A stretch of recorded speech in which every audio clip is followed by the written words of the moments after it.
Hello, my fellow nerds. Hello, my fellow nerds and geeks. Paul Son Young Lee here, welcoming you to another edition of FUNBOXING Sundays here in my geeky basement. Welcome, everyone. For the first timers here, hey, welcome to the channel. Basically, what we do on FUNBOXING Sundays is exactly how it sounds.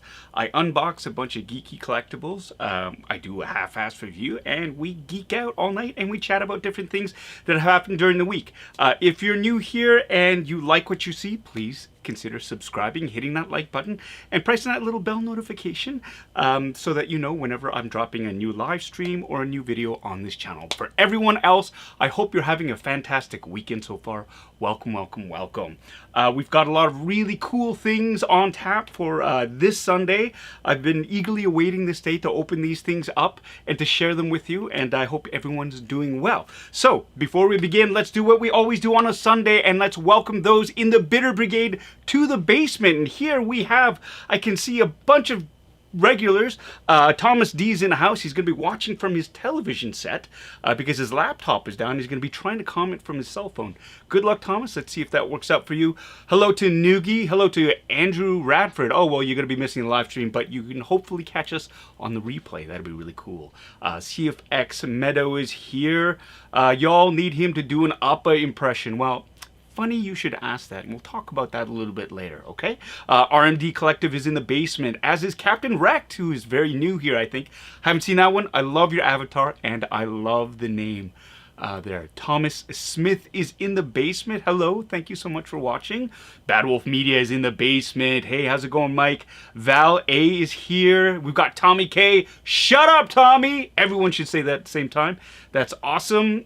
We have Zan, who's here. Lisa Murphy's in the basement. Hello, Lisa. How are you? I hope you're doing well. Hope you enjoyed this Jays series this weekend. It was a sweeping success, I think we could call it. Daniel Sertles in the house. How are you, my friend? I hope your collecting is going well and the hunt is good for you. We've got Midge Studios in the basement. Not very good geek. Hey, what's up with you? 1,000 miles per hour. Miles. How are you, buddy? We've got Joe Chufuk in the house. How are you, Joe? I think you were watching the games too. I think you actually got to go to the Jays game. Melissa K. Hey, from Sweden. How are you? Welcome back to the basement. Thank you so much, as always, for joining us here on Sunday. Let me see. We've got Toying Around. What's up, Kevin? Checking in just before your baseball game, or maybe you're driving to the baseball game. In any case, congratulations to you for completing 31 straight days of streaming or posting videos on your YouTube channel. That's right. Everyone, he took up the mammoth challenge, the Herculean task of posting content on his YouTube channel, Toying Around. Check it out. It's a great channel. Every day for the month of July. And it was, I mean, that takes a lot of commitment. That takes a lot of time. That's like having a full-time job there. And I think he did spectacularly well. His content was varied. He had live streams. He had recorded videos. He had little reviews. He had every Monday it was the Bad Batch Case of the Mondays, where he, Yoko McCann, and myself, we would go and we would talk about and review the previous episode of the Bad Batch, Star Wars The Bad Batch. He also had his unboxings Thursdays. Wow, I was really totally impressed with your work, Kevin. And you really stepped up your game, and I'm totally proud of you, man. Good job. We have Chris in the house. Geeky Uppa, let's go! Let's go! Bitter Troll is in the basement. Mr. Rez, Damaged Queen, Nico Hodge, howdy to you too. Love your avatar pic. Brandy Woods, hello Brandy, how are you? Cobra Kai Maniac, hi Paul, me and my cousin are big fans of Kim's and Star Wars. Also, it's your birthday today. Happy birthday to you. Right on, fellow Leo. Hey, I'm a Leo as well. My birthday's coming up on the 16th, and yeah, it's a pretty cool month. I like August. Colin Hollis is in the basement. Hello, Colin. How are you, my neighbor? Ryan Clark is here. Mike Wan, you're busy. You're watching with the family. Well, hello to everyone there. Hi, Ruby. Hi, Gwendolyn. How are you all? I hope you're doing well. DS Louis is in the basement right here from the USA, first timer. Welcome to the channel. Hope you enjoy it. Henry James Colson is in the basement. The Keatster. Mel Dade. Hello, Mel. We'll get out of here before 9 so you can get to your PBS show.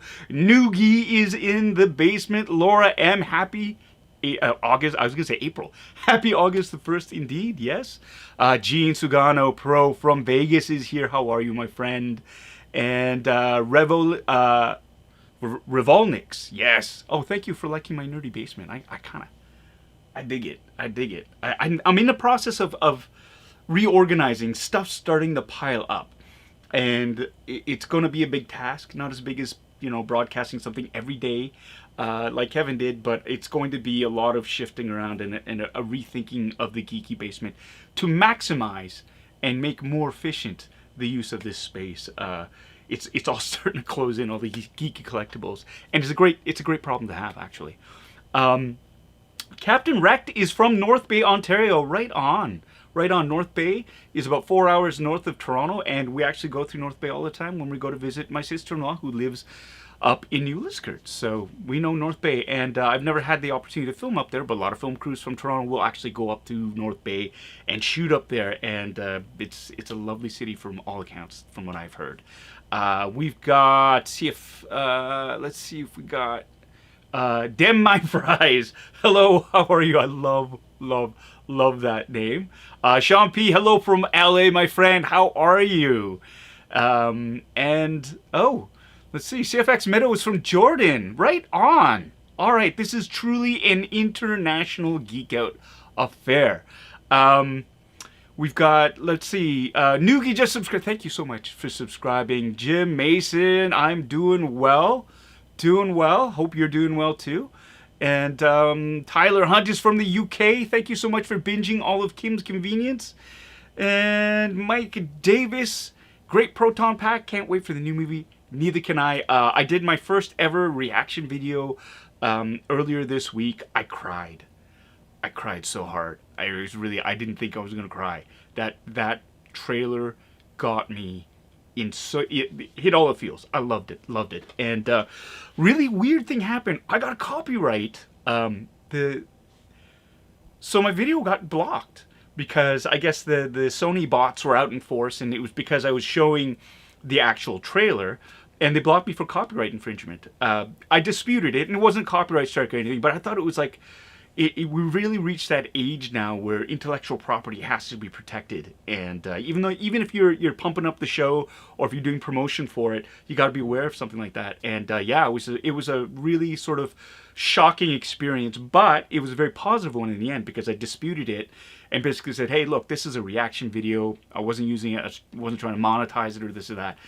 And it was really neat, and it was actually quite efficient, and they released the copyright sort of hold on it, and the video's up, and I'm really shocked at how many views that video has gotten, that reaction view. So it was a lot of fun, and I hope to do more of them in the future. So let's get back to this. Mike is saying the Bad Batch Case of the Mondays is a fun show. That's right, it is, and that's on Toying Around.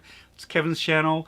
We do it Monday nights, 10 p.m. Eastern. So if you're a fan of the Bad Batch, or if you want to get into the Bad Batch, well, spoilers, we do review every episode. I just finished watching that last episode today with my family, and wow, I got a lot to say, a lot to unpack there. Okay, so Jean-Philippe Bélanger from North Bay as well. Welcome, we got two North Bayers here. Okay, we've got Damaged Queen from Montreal. I know Montreal very well. I've got a couple of friends there. Haven't had a chance to go up there. But I love Montreal. Great city to visit. Scott Sutherland is in the basement. I'm doing well, my friend. How are you? And Splick from the UK. Hello, how are you, my friend? Adrian Bramantio Yogiswara from Indonesia. Welcome. Thank you so much for tuning in. It's early in the morning for you. Thank you so much for joining. And Joe Galati is here. Finally, I was waiting for you, Joe. I mean, I wasn't going to continue until I saw your name, because usually you are one of the biggest fans who I can always count on you to tune in, and here you are. Okay, so here we are today. Welcome, everyone. Today we have a lot of really cool stuff. We're going to kick it off with this sucker right here. As voted, it was a vote between this or the Luke Skywalker at the back. Darth Vader 40th Anniversary Edition from Hot Toys. One out. This is something that I must zoom out. There we go. There you go. This is something that I got through an eBay. I bought it off a third-party seller on eBay, and was showing it off a few weeks ago. And those of you who watch the stream will realize I had a bit of a gripe with it. There's actually a slip sleeve that comes with it that covers it up. And, you know, if you're a dirty, filthy opener like me, I like to open my collectibles because I think they should be displayed. Although I do understand why people want to keep them mint in box. There's a part of me, I'm torn. I get that too. But it came and there was a crease in the slipcover. And as a collector, it shouldn't bug me, but it bugged me. Because I think if you're going to be selling something on eBay, and I should have done my due diligence, just to be fair, should have done it. It was in the pictures. If you look at the pictures very closely, I would have noticed the crease, but I could have haggled a little bit more. Still would have bought it, but still. But I mean, this thing is so much cooler when you look at it like this. Like the slipcase is off, and this is so much, like I love this packaging too, right? Like it's got the sticker on it that says The Empire Strikes Back 40th anniversary. It's a silverized, like it's reflective. It's got the old school sort of Black Series feel to it, like the Kenner action figures. Like the artwork on the side is just, and again, this is an actual photograph of the figure that's inside this box, right? Like how cool is that? Like, dudes, look at that. And then they've got and again, this is not a screenshot from The Empire Strikes Back. This is a recreation using other Hot Toy 1/6 scale figures, the Boba Fett and the Stormtroopers from Empire Strikes Back. And a toy photographer has gone and you know, it's been obviously commissioned for this, for the back cover of this as the artwork. But I mean, it could be lifted. That's how detailed, insanely detailed these figures are. And of course, being the Empire Strikes Back version, the helmet is removable. Look at the crispy little burned Anakin, who really overestimated his powers, and remember, Obi-Wan had the high ground. But some lessons are best learned through failure. And again, this is the iconic scene in Empire Strikes Back when Captain Nita, I believe, is going to report to Vader, or is it Admiral Piet at the time, goes in and Vader's in his little antechamber.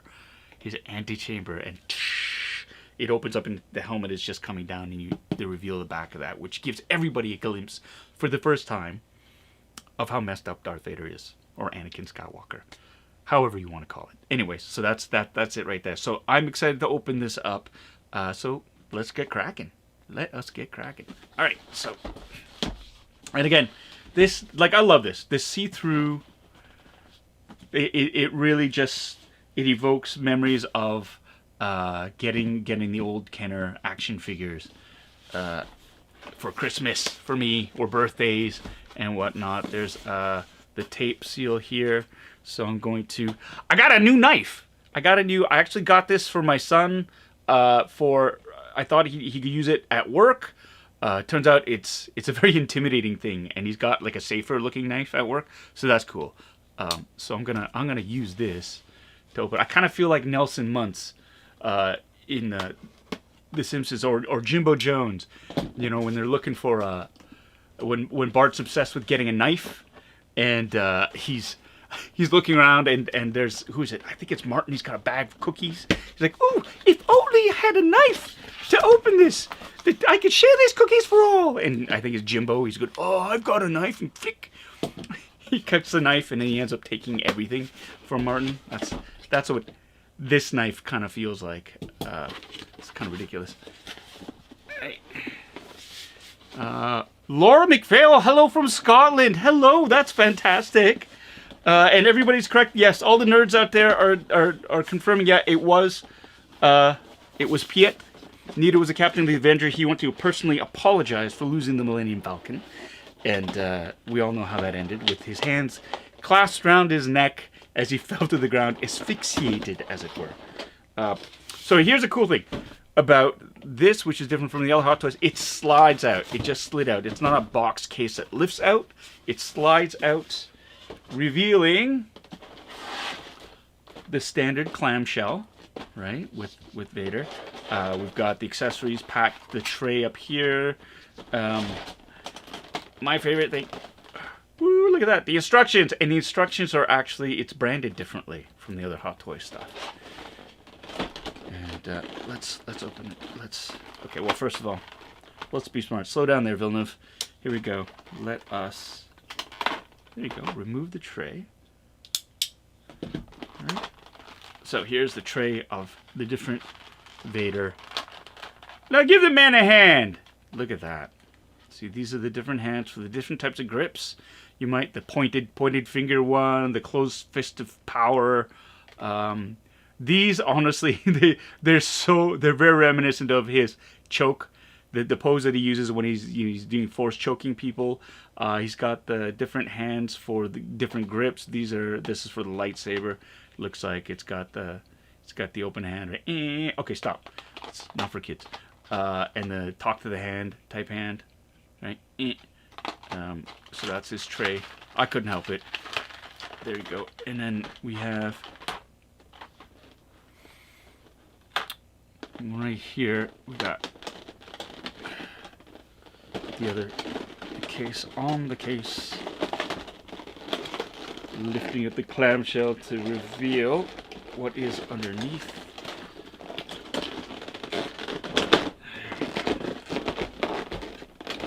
Ooh. There we go. Look at that. Beautiful. Just beautiful. Yeah. So cool. So cool. So what I love about Hot Toys too is what they will do is they package everything and they protect everything from scratching, getting scratched. So you'll have a plethora of little foam bits, plastic hoods over the figures, the hands, anything that might rub against anything else while it's in transit, so you don't get something that's scuffed up. With the masked figures, it's cool because, you know, it's just, you look at it as protection. For the other figures, like with the faces, like the Commander Cody, like Princess Leia, I'm sure with Luke, they have the plastic bags over the heads. And because they're so realistically sculpted and they look like real people, it's very disturbing. It's kind of like a serial killer has just sort of wrapped the head in plastic. But it's just for protection, but it's like still like, yeah. Anyways, we'll get back to this.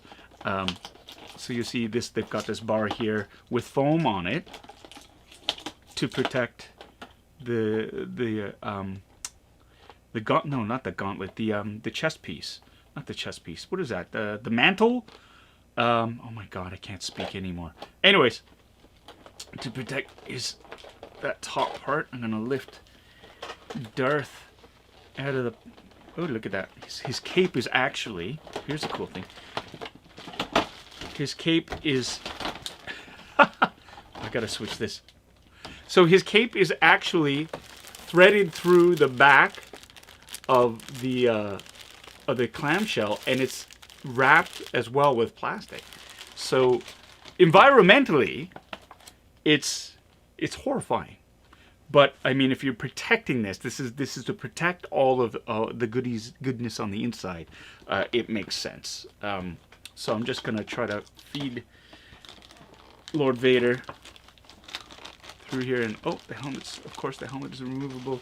I'm gonna remove this. Remove the plastic wrap. Oh, you know what? It's taped in. That's taped in. That's okay. So I should just be able to slide it out. As thusly. And well, let's take a look at here. Here we go. And so you can see as well.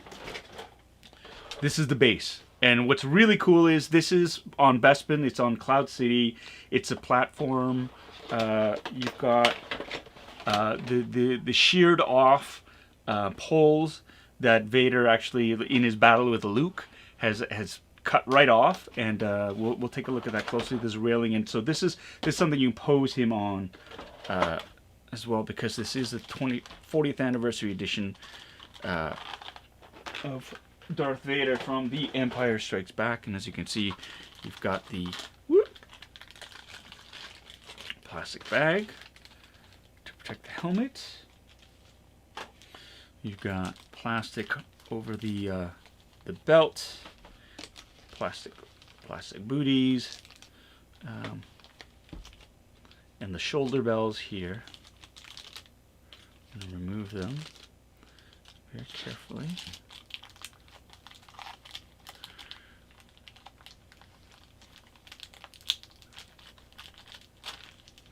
Another one. Here we go. Somebody's saying back when Hot Toys made awesome bases. Yeah, they kind of went very simple with the bases recently with the ones that I've seen from The Mandalorian, for example. Oh, look at that. You can see, and you can get a sense of how the dressage is for Vader here. How much of the cape there is. It looks like there's an inner and outer cape here.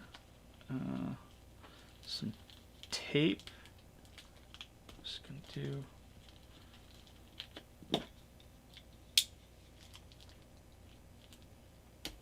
Cut away. Don't cut the fabric. There we go. So it's attached there. It's underneath his shoulder gauntlets, and oh, look at that crispiness! Look at that crispiness! Look at that already. It's a little bit washed out because of light, but you can already see the paint detail on the back of beep bloop boop. Does it hurt? Does it hurt? How about there? How about there? Does that sting a little bit? Oh, anyways, so you can see. Sorry, I couldn't help it. There we go. And then das boots.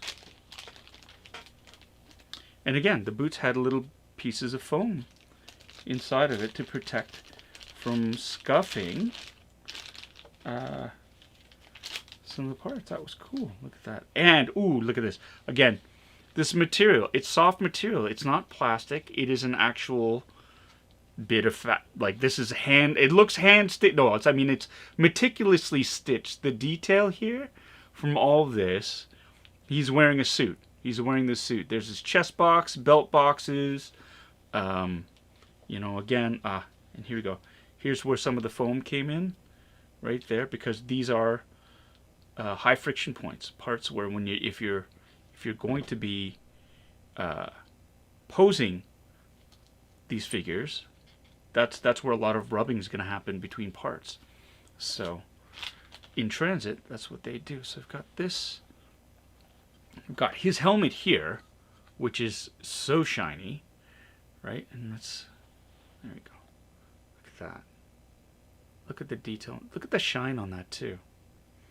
And this is cool. This is pretty cool because, like, I have a couple of Darth Vader helmets, and this is really cool. Again, it's a plastic, but it's constructed almost the same way. There's a little notch in there, a rare earth magnet, I believe, or a piece of metal there to help connect it to the top of his head there. So I guess it would just sort of fit on like that. There you go. Victor, how are you, my friend? Yes, the cape looks great. Capes always look stiff on figures. This honestly though is, let's get this back. This is something that is, I mean, it free flows. I mean, that's great. This cape right here. It's velvety. It's velvety. Spared no expense. That's very soft. It's very rich, and the inner lining. Look at that. Look at that. Look at that. Look at that. Now this, I mean, and you pay for this kind of quality. I mean, Hot Toys, they're not cheap. I'm just gonna say there. My wife is watching, and I'm admitting this, but she knows. Like these figures, they're an investment. They do not drop in value. Very rarely. They will, if you keep the shipping boxes, if you keep all the plastic bags and you want to rebag and repackage, they will retain their value. And in fact, a lot of them will continue to rise in value because of the level of quality and of detail, the materials that are used, and the scarcity of it. These aren't, they only produce a certain amount. They don't just keep cranking them out.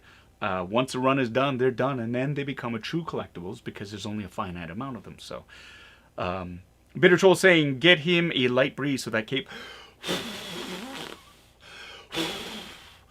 It's giving him up. Anyways, should get a fan. And Vader lights up. There's a number of batteries here. Let's go back to this and look at what's the rest of the stuff in the tray here. Let's gonna move this base. Okay, so here we go. You got a whole whack of batteries, right? So his belts light up, his chest plate lights up, right? And then you have an arm. Here you go. Here's another arm that you can interchange, where it's just preset holding that lightsaber hilt, and I think that's really, really smart. How many times with Black Series figures or with other figures have you had, like, with a grip, after a while just loosens up and the lightsaber or whatever, the blaster, just will not engage, hold there anymore? So I think this is really smart. Just swap out the hand that has the blade just firmly attached to it. I can see through here, there's their batteries. There's a battery compartment in here for some of those teeny tiny micro batteries, I'm assuming. But hey, you know what? I'll check the instruction manual for that. And then we also have different lightsabers. So you've got this lightsaber too. Darth Vader's. Focus on that. Come on. Come on. Focus. Canon M50. There we go. Look at the detail on that. Right down to the D-ring on his blade. Right? That's gorgeous. And you also have, it's swappable. This hilt, or the other one, it's swappable because this is the version of the blade in motion. So it looks like when you're posing it looks like he'll be swinging it. And Val A, I did not forget to look at the instructions. I don't need the instructions just yet because I haven't done anything with it. I haven't tried to install batteries or install it in a case. So I will be doing that. I always do refer to the instructions. I love the instructions. I believe the instructions are an integral part of anything that you get, just because I'm very cautious with all my stuff, and I want to know if I don't want to second guess and perhaps break something. That makes me nervous. So yeah, no, I'm a big fan of instructions, so thank you for pointing that out. But I haven't needed them yet because haven't started plugging batteries in just yet. Let me see.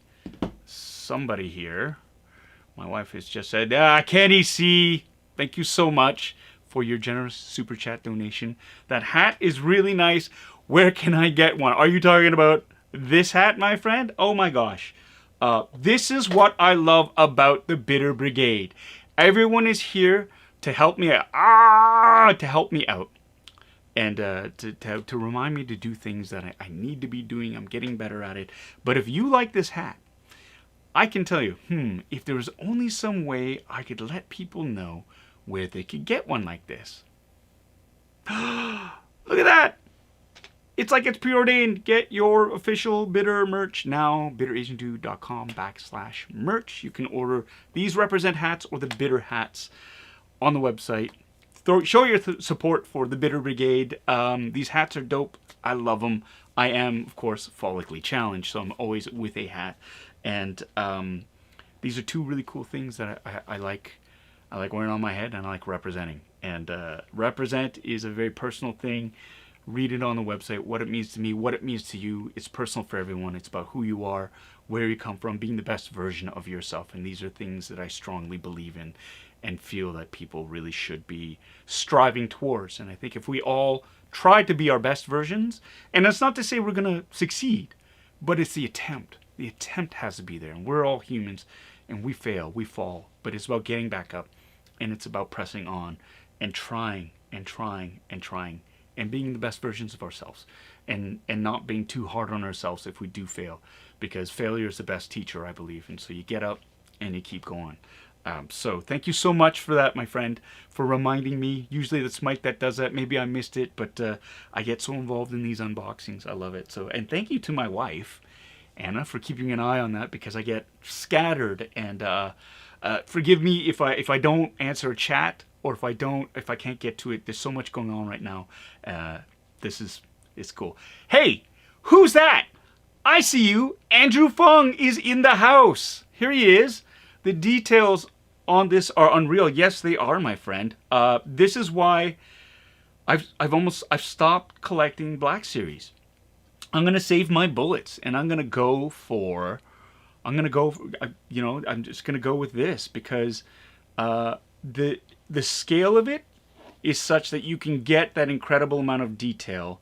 And I'm just gonna pull back Vader's sort of half inner cloak, and it's sort of it's demystifying the costume as well, which is super cool. You know, would a lot of people, other people who've never cosplayed before, to notice? I mean, I've said this before. A lot of cosplayers will use Hot Toys as a great frame of reference for costumes, right? To make sure that, like, did you know that his boots, his knee pads, like, he actually had shin pads that go up above the knee, right? And that they're not actually part of the boot. There's another boot.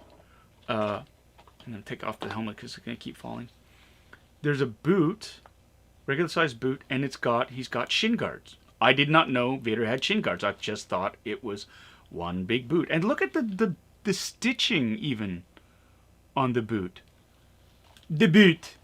That's right, I'm Canadian. I say about. The boot. I don't know. There you go. The detail on that. And the cod piece, which is, you know, it's got the strap underneath. It's a true cod piece. The belt, the different version. This is the ESB version of the belt, the Empire Strikes Back version, which is different from A New Hope and Return of the Jedi, right? And the same with the chest box. And there's Aurebesh. Actually, let's see if I can get this down focused. There's actual Aurebesh written. That's how detailed it is. Written underneath these panels here. How cool is that? Right? And then look at this. I mean, that's crazy. This is, I mean, I have the Black Series version too, and it's got these details in it as well, but the top is nowhere near as detailed as that. Oh, come on. Come on. There we go. I gotta stick my finger in it to get into focus. That's sick. That's absolutely sick. Everybody loves Gav coming in from Ireland. Ireland, hey, yes, good evening from Ireland. Will I be getting the Boba Fett re-armored with the throne? Because I most certainly will. Yeah, that's pretty much a guarantee. How could you not? How could you not? Right? Right? I'm gonna get rid of this little ticker. Be gone. Victor's saying that the lightsaber is the size of the chopstick ones. I would agree with you. They're kind of short, a little bit short, but they're pretty big. They're pretty big. I'm going to take a look at the instruction manual because I think this helmet comes off. I think it comes off.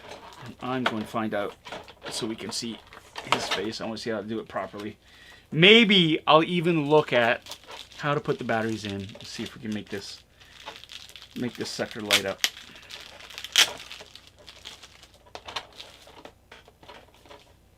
There we go. Damaged Queen, I love how detailed this is. Yeah, no, I love it too. You ordered your Bitter Troll, your Bitter hat last weekend. Thank you, Bitter Troll.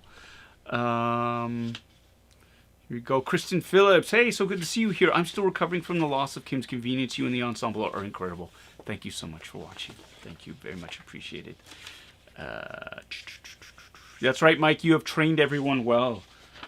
You've trained everyone well. Let's take a look at those instruction manuals.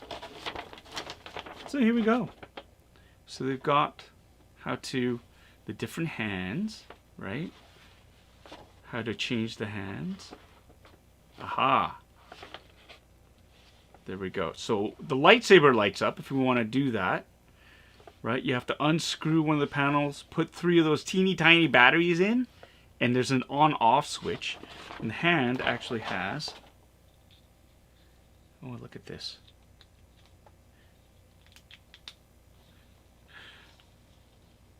it opens, splits open.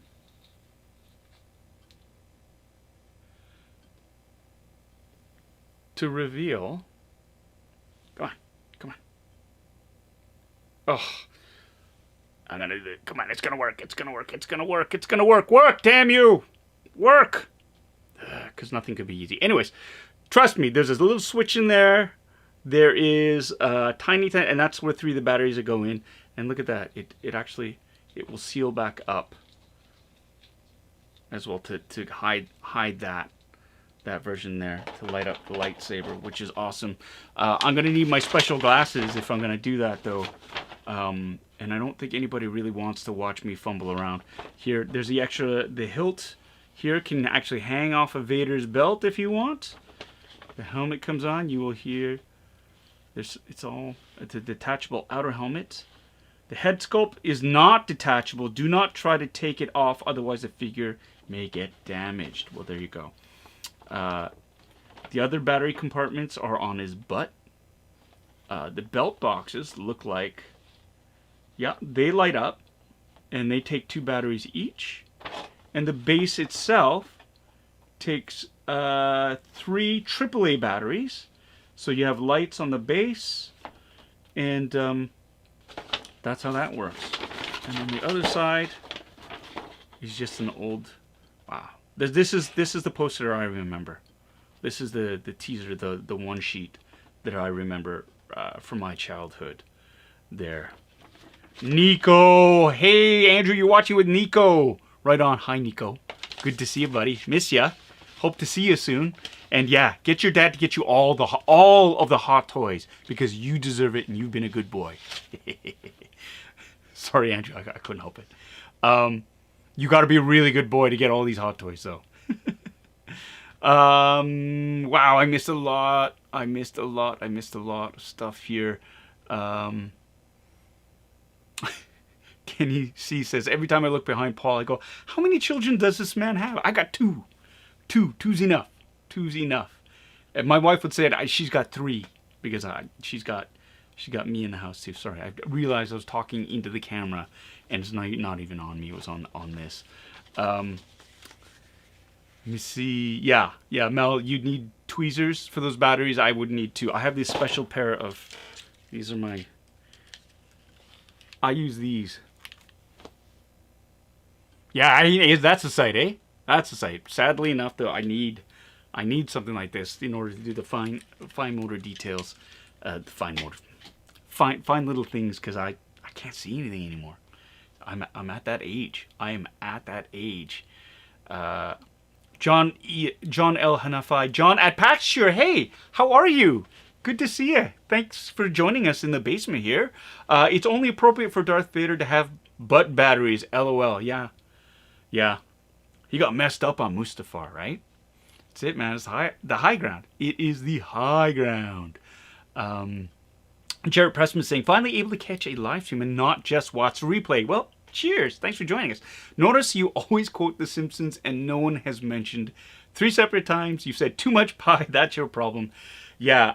If you talk to my wife, when we first started going out, she thought I was the most quick-witted, funniest human being on the face of the planet. And it wasn't until she started watching the episodes of The Simpsons with me that she realized that I was, in fact, just quoting The Simpsons the entire time. So, if you want to impress your other half, quote The Simpsons. They've got something for everyone, but it's got to be from the first 10 seasons. After that, they kind of started wobbling off the rails. I haven't seen a new episode of The Simpsons in close to 15 years, I think. And but for me, it's the first 10 seasons are the most relevant and the most quotable. And I find it's the Conan O'Brien ones that are the most quoted. So there we go. Thanks for noticing, though. I think people of a certain age always pick up on that. Always pick up on that. And that's how I know if we're going to get along. If I quote The Simpsons and you get that reference and you can quote something back, best friends. Tommy K saying, Hot Toys promised me the front of the helmet came off. When I asked about it, they said, I am altering the deal. Pray that I do not alter it any further. Yeah. Now they said not to, you can't pull it off, but yeah, you can't. You can't There is no, you don't get to see, you know, crispy face. It is just the back of the head, which is, you know, it's a bit disappointing, but still, that's pretty badass. That is pretty badass. I'll take it. I'll take it. If people want me to, I can try to fumble around and chat and miss your like try to get the batteries in. But honestly, I think it's a fool's errand for me right now. We got so much stuff that I want to open up. It's 7:41 already, and we got to get moving. I think. RMD Collective saying, I need that Fennec hot toy. Absolutely. I just was browsing the interwebs and I saw it too, and it's just like, it looks amazing. It looks amazing. I can't wait to get that and the new sculpts that are coming out. But we gotta wait. We gotta wait. It feels like we gotta wait forever for these things to show up, and that's a bit of a bummer. But what's that phrase? All good things, right? Not come to an end. All good things come to those who wait. That's the one. Yes, yes, excellent. It's all starting to come together. I'm not gonna put the base together because it's the base. It's the base. It's the base. It's the base. It's the base. And we got other cool things that I want to get to as well. That, you know, when I talk about, I keep saying about when I speak about further plans for the Geeky Basement as well, I am hoping to generate enough space that I can put all of these awesome Hot Toys on display. And as always, I keep saying my big dream is to get like a studio space. Now I know why Vader's cape has been drawn through the back of the clamshell, because it bunches up and he's bulky now. I can't get him flat enough to put the tray in. It's actually sticking up, and his leg piece is getting there. Look at that, because it's 2 layers of cape. It's 2 layers. 2 layers of cape. And that's what, so I'm just gonna do that. Ha ha ha ha ha! You can't beat me! I'm smarter than you! There we go. There we go. The perfect crime. And I'm gonna see even the cape is even holding this thing down. Okay, I'm going to do this. I'm gonna grab this. I'm gonna put you here. And this is all about, damn it. It helps if you put it right side in. Shut up, Tommy.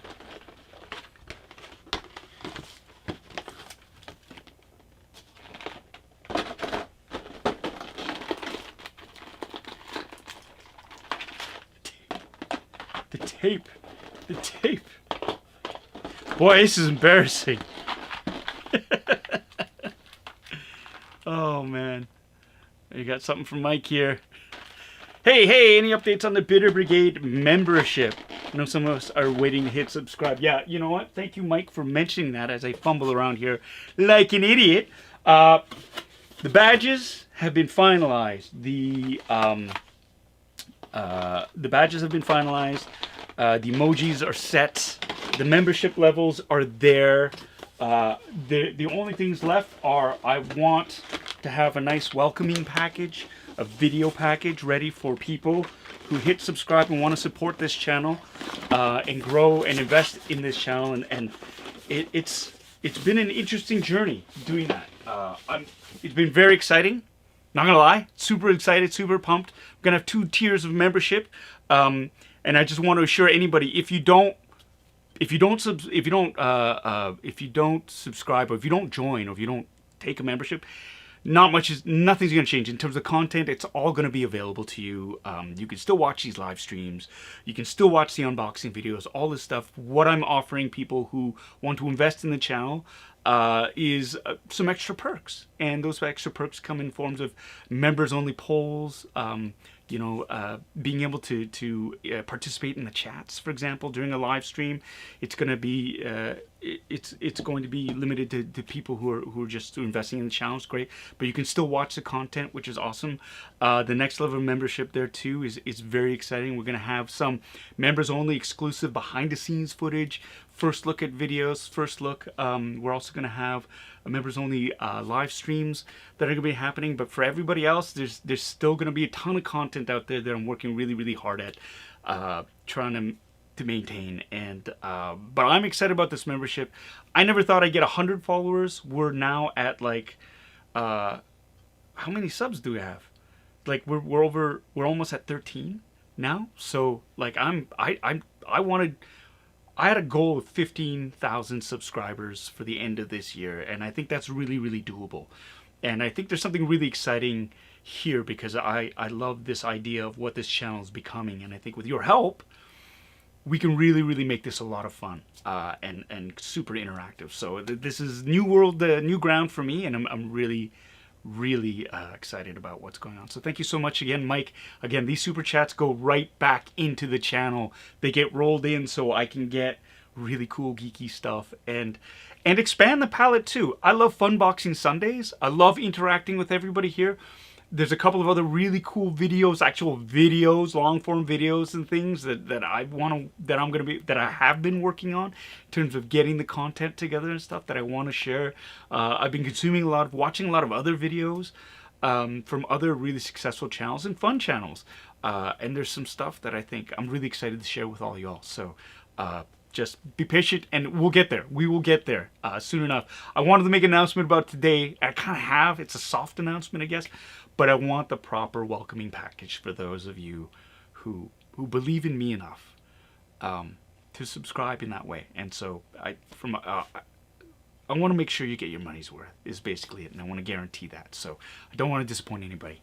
So that's why we haven't quite gotten there yet, but soon, very soon, I promise. Sucked was writing, "Hey Paul, been a big fan of yours since Train 48. Thank you so much." Train 48 kind of started it all for me in terms of my growth as an actor, because it really showed me how important it was to have presence, to be involved, and to listen more than anything else, to listen.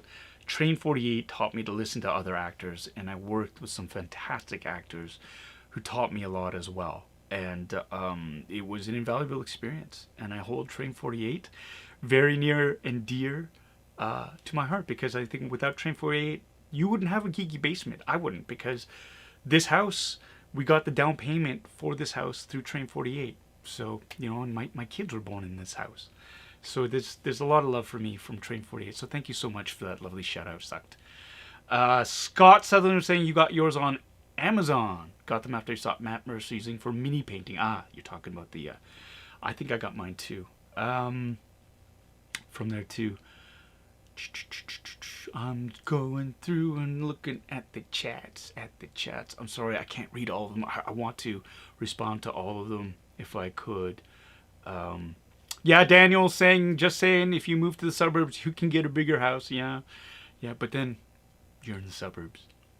Just kidding. We love where we live. We love our neighborhood. So that's the thing. You want the best of everything. You want the immediacy of being downtown, but you want the space. But space is so expensive down here. So, Captain Wreck, Smithers, who is that man? That's Carson Teva, sir. He's one of your X-Wing drones from Sector 7G in the Outer Rim. Teva, eh? Family man? Not much is known about him, sir. Excellent. Here we go. Phil McAwesome is in the basement. How are you, Phil? Good to see ya here. Tommy K. Membership channel is being held up by squabbling between the backers of the channel. It's a joint venture between Matsumura Fishworks and Tamaguchi Heavy Manufacturing Concern. Excellent. Shut up, Tommy. That's one thing I'm so excited about. We actually do have a shut up Tommy emoji. That's right. So for that reason alone, if you want to sign up for a membership, get it so you can throw down a shut up Tommy emoji. With his permission and blessing, of course, right? He is my Let me see. He would be my Matt Damon. If I was the Jimmy Kimmel, he'd be my Matt Damon. My nemesis. Joe, here we go. Oh, Joe, so generous. Thank you so much. Love from Marie. She says hello. Please, please, please tell her I said hi. I miss her, and I hope she's doing well. I hope you're all doing well. I miss you too, Joe. And hopefully one day we'll be able to sort of get together. I'm really hoping, and I saw this online. It was after we've been watching that reaction video for Ghostbusters. A bunch of us should get together, I think, and just watch the Ghostbusters movie together in the movie theaters. I think that'd be a fun outing. Check out the Ghostbusters Afterlife movie. I think that'd be really cool. I'd be up for that. But thank you so much, Joe, for that $10 donation. It's great. I miss you. I love you. My best to Marie and the boys. Thank you so much. Here we go. Captain Crispy. Chris saying, how come there's 97 people watching but only 45 thumbs up? What? There's 60. I see 60. The number's not this how far behind I'm. 97 and 98 now. 61 thumbs up. Look at that. Everybody's going up. Nothing like a bunch of shame on a live stream to get everybody to click that button or to leave. But thank you so much. Oh, look at that. The thumbs up have like skyrocketed. Thank you so much, Chris. Wow. Abubakara himself. Holy shit, this is live. It is. I love live streams. I love the immediacy of it. There's something about that. It's done. Like when you're done, you're done. And yeah, you can make mistakes and fumble around like I do all the time. But what I love is the immediacy of being able to interact. This is my best. Somebody give me a thumbs down. Boo. Oh well, no one's perfect. Let's see. Senpai Wolfism. Hello. Hi, Mr. Kim. Well, hello to you. Brian Schoenfeld is in the basement. Happy to spend another Sunday with you, Paul. I'm happy you're here too. Thank you so much, my friend. Thank you. East York is really nice. It is, Mike. You're right. Everybody loves Gav. I love the leader. Batman? Here you go. That's right. Daniel's saying, yeah, I wouldn't want to be farther away from Treehouse Collectibles either. That's a really cool collectible shop that is 2-3 blocks away from where I live. And it's awesome. If anybody wants to go there and check it out, it's at Dawnlands and Salmon, basically. It's the northwest corner of Dawnlands Avenue and Salmon. Really, really great place. Got some really cool eclectic stuff. Andrew goes there. He gets a ton of WWE figures, old school things. They've got action figures from Star Wars, from I've seen Battlestar Galactica, like the old school 1970s, 1980s stuff. They have NECA figures, a lot of out-of-box loose figures too. They've got comic books, vinyl records, video game systems, old school stuff. Check it out. Check it out. It's lovely. Lovely stuff. I'm gonna scooch over here. And we've got another super chat from Captain Wrecked. Will you shout out on Instagram any chance I get? Will you shout out on Instagram any chance I get to help you out to 15K? Oh, we'll shout out. We'll shout you out. Sunday, it's the end of the week. Sorry. We'll shout you out on Instagram any chance I get to help you to get to 15K. Old enough here that I wore out the local rental VHS copy of Ghostbusters in the 1980s. Yeah, me too. 1984, magical year for me. Absolutely adored it. And yeah, I wanted to be a Ghostbuster. It stuck with me. Like, that movie sticks with you for a reason. And it's just like, as I got old enough, these things that keep you going back, that keep you tethered, and are so, bring you such joy and make you reminisce about the good old days. And like, you know, you don't realize how good you have it as a kid until you have kids, really. And it makes you appreciate it more. And the fact that it captured my imagination in that way. And still, in 2016, I still wanted to build a proton pack.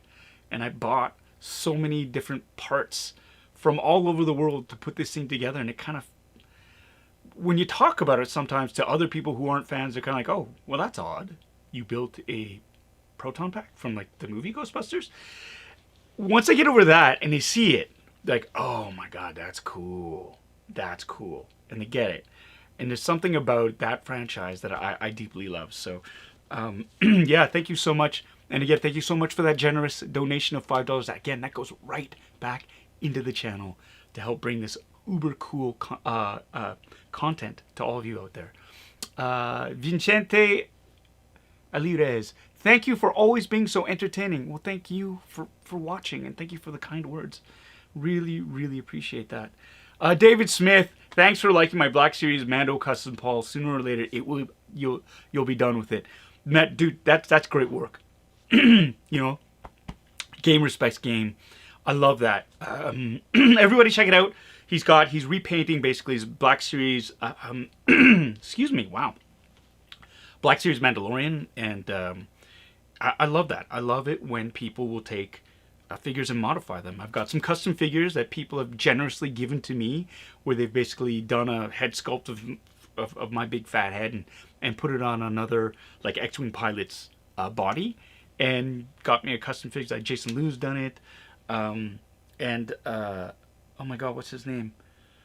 Another gentleman from Cali, Corey Halsey. Halsey. He's done it. Fantastic stuff. And it's been great. It's lovely, lovely. KW Matterhorn is in the basement. Hey, Paul, what's the greatest movie moment you've ever experienced in the theater? 1977 Jaws being blown up by Roy Scheider. Return of the Jedi. The opening credit crawl where everybody lost their minds, and it was my sister and I, the first time we'd ever gone to the movie theaters on our own, and people losing their mind at that crawl. Back in 1990 at the Eaton Center, the climactic scene in Misery, where James Caan's character gets the drop on Annie Wilkes, played then by oh my God, I love her. She's such a fantastic actress. She won the Oscar for Best Supporting Actor that year. Nerd Brigade, help me out. What's her name? I've gone completely blank. Anyways, when he gets a jump on her, and he's like, they're fighting, and he's got the burning bits of the script. And you want it? Eat it! And like it was a cheap Tuesday, where it was like $5 to get into the movie, and the entire theater was up on their feet screaming at him to kill this character who had been torturing him the entire movie. That was fantastic. And of course, you know, I'm just trying to think of the other Raiders of the Lost Ark. Finally being able to see that, having my friends of the family, their son, take me to the theaters, and to watch those Nazis melt at the end was great. Star Trek II, Wrath of Khan, Spock's death, behind, you know, in that radiation chamber, I ugly cried. Like, my dad was like, "You okay?"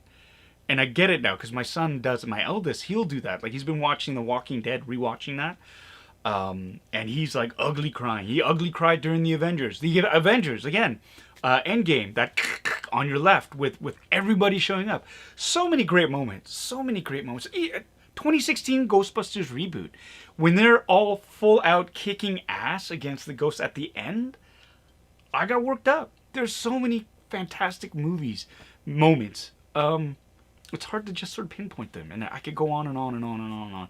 And you know what would be cool if we could do this, you know, at a really geeky place like Stormcrow Manor, around a table with drinks and friends, and to be able to go around and chat. That's my dream. That would be cool. I would love that. I would love that.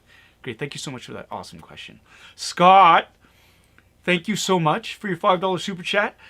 You wanted to be a Ghostbuster so much, Paul, that I seriously looked into where to go to university for parapsychology back in the 90s. Yeah, dude. Yeah, absolutely. I would totally. If honestly, if my parents had let me do that, I mean, I could have said I was going to be a doctor, right? Like, that would have worked. I would have done that. I think that would have been cool. I would have loved that. Wait, hold on. CFX Meadow, just watching you with my cat. Oh, that's nice. That's sweet. And thank you again, Scott, for that $5 super chat. Once again, it goes right back into the channel, so to make content for all of you. So thank you so much. I really appreciate that. Kathy Bates. Thank you. Thank you, Tommy. It was right there. I don't know. It's so weird sometimes. She played that part so well, and I know she's done a ton of other things too. She's a fantastic actor, and I love her because she started off on the stage, and that's for me just like theater actors making it big in film and TV. Love it, love it, love that. I had a fantastic conversation with my God, Alex Kingston from Doctor Who. We were shooting it was a mini series, and she was one of the main characters. And they flew her in the block, shoot all of her scenes in 2 weeks, and I got a chance to just sort of bend her ear, and we chatted, and we both came from the theater, and we had some fantastic conversations about the craft of theater, and that's really cool when you can nerd out or geek out or talk craft with somebody that you really whose work you really admire. I think that's cool, and she's just as awesome in real life as you would expect her to be, and so that's a fond memory that I have of that. Kathy Bates, everybody's like, Kathy Bates. Yeah, thank you so much. Thank you, Bitter Troll. Thank you for saying that. Monstar 0305. Thank you, Joe. Thank you. Abe B is asking, what am I recording on? Looks great and sounds great. I actually have my Sony a6400 that I'm using right now with the Sigma 1.4. 1.4? Yeah. 16 millimeter lens. And I've got my Rodecaster, my Rode shotgun mic, actually. So thank you for that. I'm loving this, and I'm shooting again. I've got it's if you've got nice lighting too, that's more than half the battle. I've got the background here, which is really cool. Cheap LED lights that are just sort of scrolling through a chase pattern right now. But thank you so much for the compliment.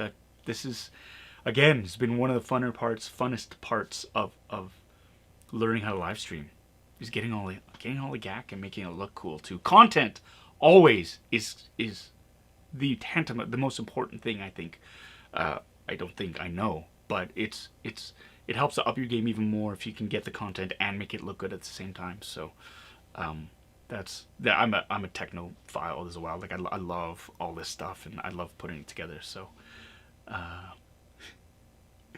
here we go. Here we go. Thank you, Scott. We got another super chat from Kenny C. Kenny. Getting any new Hasbro Pulse toys from Afterlife. Oh, Kenny, you better believe it. Hasbro dropped so many spoilers though, and I think that's the one thing about the toy lines, and I think is if you're a collector, oftentimes you will get a lot of spoilers from these movies that haven't been released yet because they want to sell this merch beforehand, and I think that's kind of a shame. I think they shouldn't release that merch until after the movie's been released, as to not spoil it. But still, much to the rumors, and I don't want to spoil it for anybody there, but if you want it spoiled, there's certain characters that show up in Afterlife that have been speculated but are now confirmed because of the toy launch. Yeah, so that's interesting. But yeah, I'm gonna get them all except for the kids, but I'm gonna get the other ones. I don't want to spoil it for anybody. So, and thank you again. This is 2 super chats from Kenny today. Thank you so much, Kenny. Appreciate that. The Avengers Station, go check it out. That's right, Chris. I had a chance to go out. My buddy Ray, not Rob, but Ray, that's Gaming Zombie, he had an extra ticket, and he generously offered to take me, but I couldn't make it because this weekend I've been slammed with auditions, actually. So there's that. Oh, and something really cool happened too. Sorry, this is going to come off as a bit of a flex, but how often does this happen? Check this out. Right? Like, how often do you get a chance to have a character that you played become part of the Star Wars Character Encyclopedia, the newly updated version? There's information on here that I did not know about, which is really, really kind of cool. I love the fact that it says that Carson Teva flies an X-Wing for the New Republic and is an excellent pilot. I love that. It's interesting, though, on the data file, where it says his homeworld is unknown. They're a little bit they've had me listed as a little bit shorter than I'm actually. I'm 5'10". With that helmet, I'd be 6 feet actually. But they took an inch off of me. Appearances: M for Mandalorian, I'm assuming. See also Cara Dune and The Mandalorian. I'm loving this. People are asking when my figure is coming. I have no idea. I don't think a figure is coming, to be honest. I think, at the end of the day, I'm happy to have this. What are you kidding? I'm in a book. And I'm right beside Cassian Andor. So Diego Luna and I, we're sharing. If you open up the book, we're sharing the same section. And how dope is that? I love that. I'm loving that. I got a great, here we go. We got a super chat from Will C. Thank you so much. Oh, congrats. Thank you. I appreciate that very, very much. This is a dream come true. I can't say how ridiculously lucky I have been over the last little bit of my life. So this my cup runneth over. Yeah, it's overwhelming. And like, to just be in it was winning, right? Just to be in it, and to be in for 2 episodes is great. And then for like the Topps trading cards to come out, now this encyclopedia thing to come out, like if they never cast me again, can I complain? No, I can't complain. And just very, very happy and thankful for that. Batwolf Media is saying, forget the figure. Actually, don't. I want that, and I'm sure it's coming. I want that Black Series helmet. I wouldn't even repaint that one. Oh yeah, that'd be cool. Captain Teva helmet. Let me see. KW Matterhorn is saying, hey Paul, what do you think life's like in the Outer Rim for Captain Teva? I think he's used to it. I think he's been out there for a while. I think he's been out there long enough to know what's going on. He knows that you can't live straight by the book, and that you gotta sort of play in the gray areas. I think he's smart enough, and he's a veteran to know that everybody's got to pull together to get the job done. And I love his pragmatism about that, and I love the fact that he knows way more than he's letting on. And I think that's cool. He's wily. He's a wily veteran. I love that, and I love that about him. Brian Schoenfeld saying, I like how they don't mention what Carson Teva was doing when the Empire was at its peak. Maybe there should be there could be more in another show. Yeah, that'd be cool. I'd love to explore that a little bit more. For sure. And hold on, what's going on here?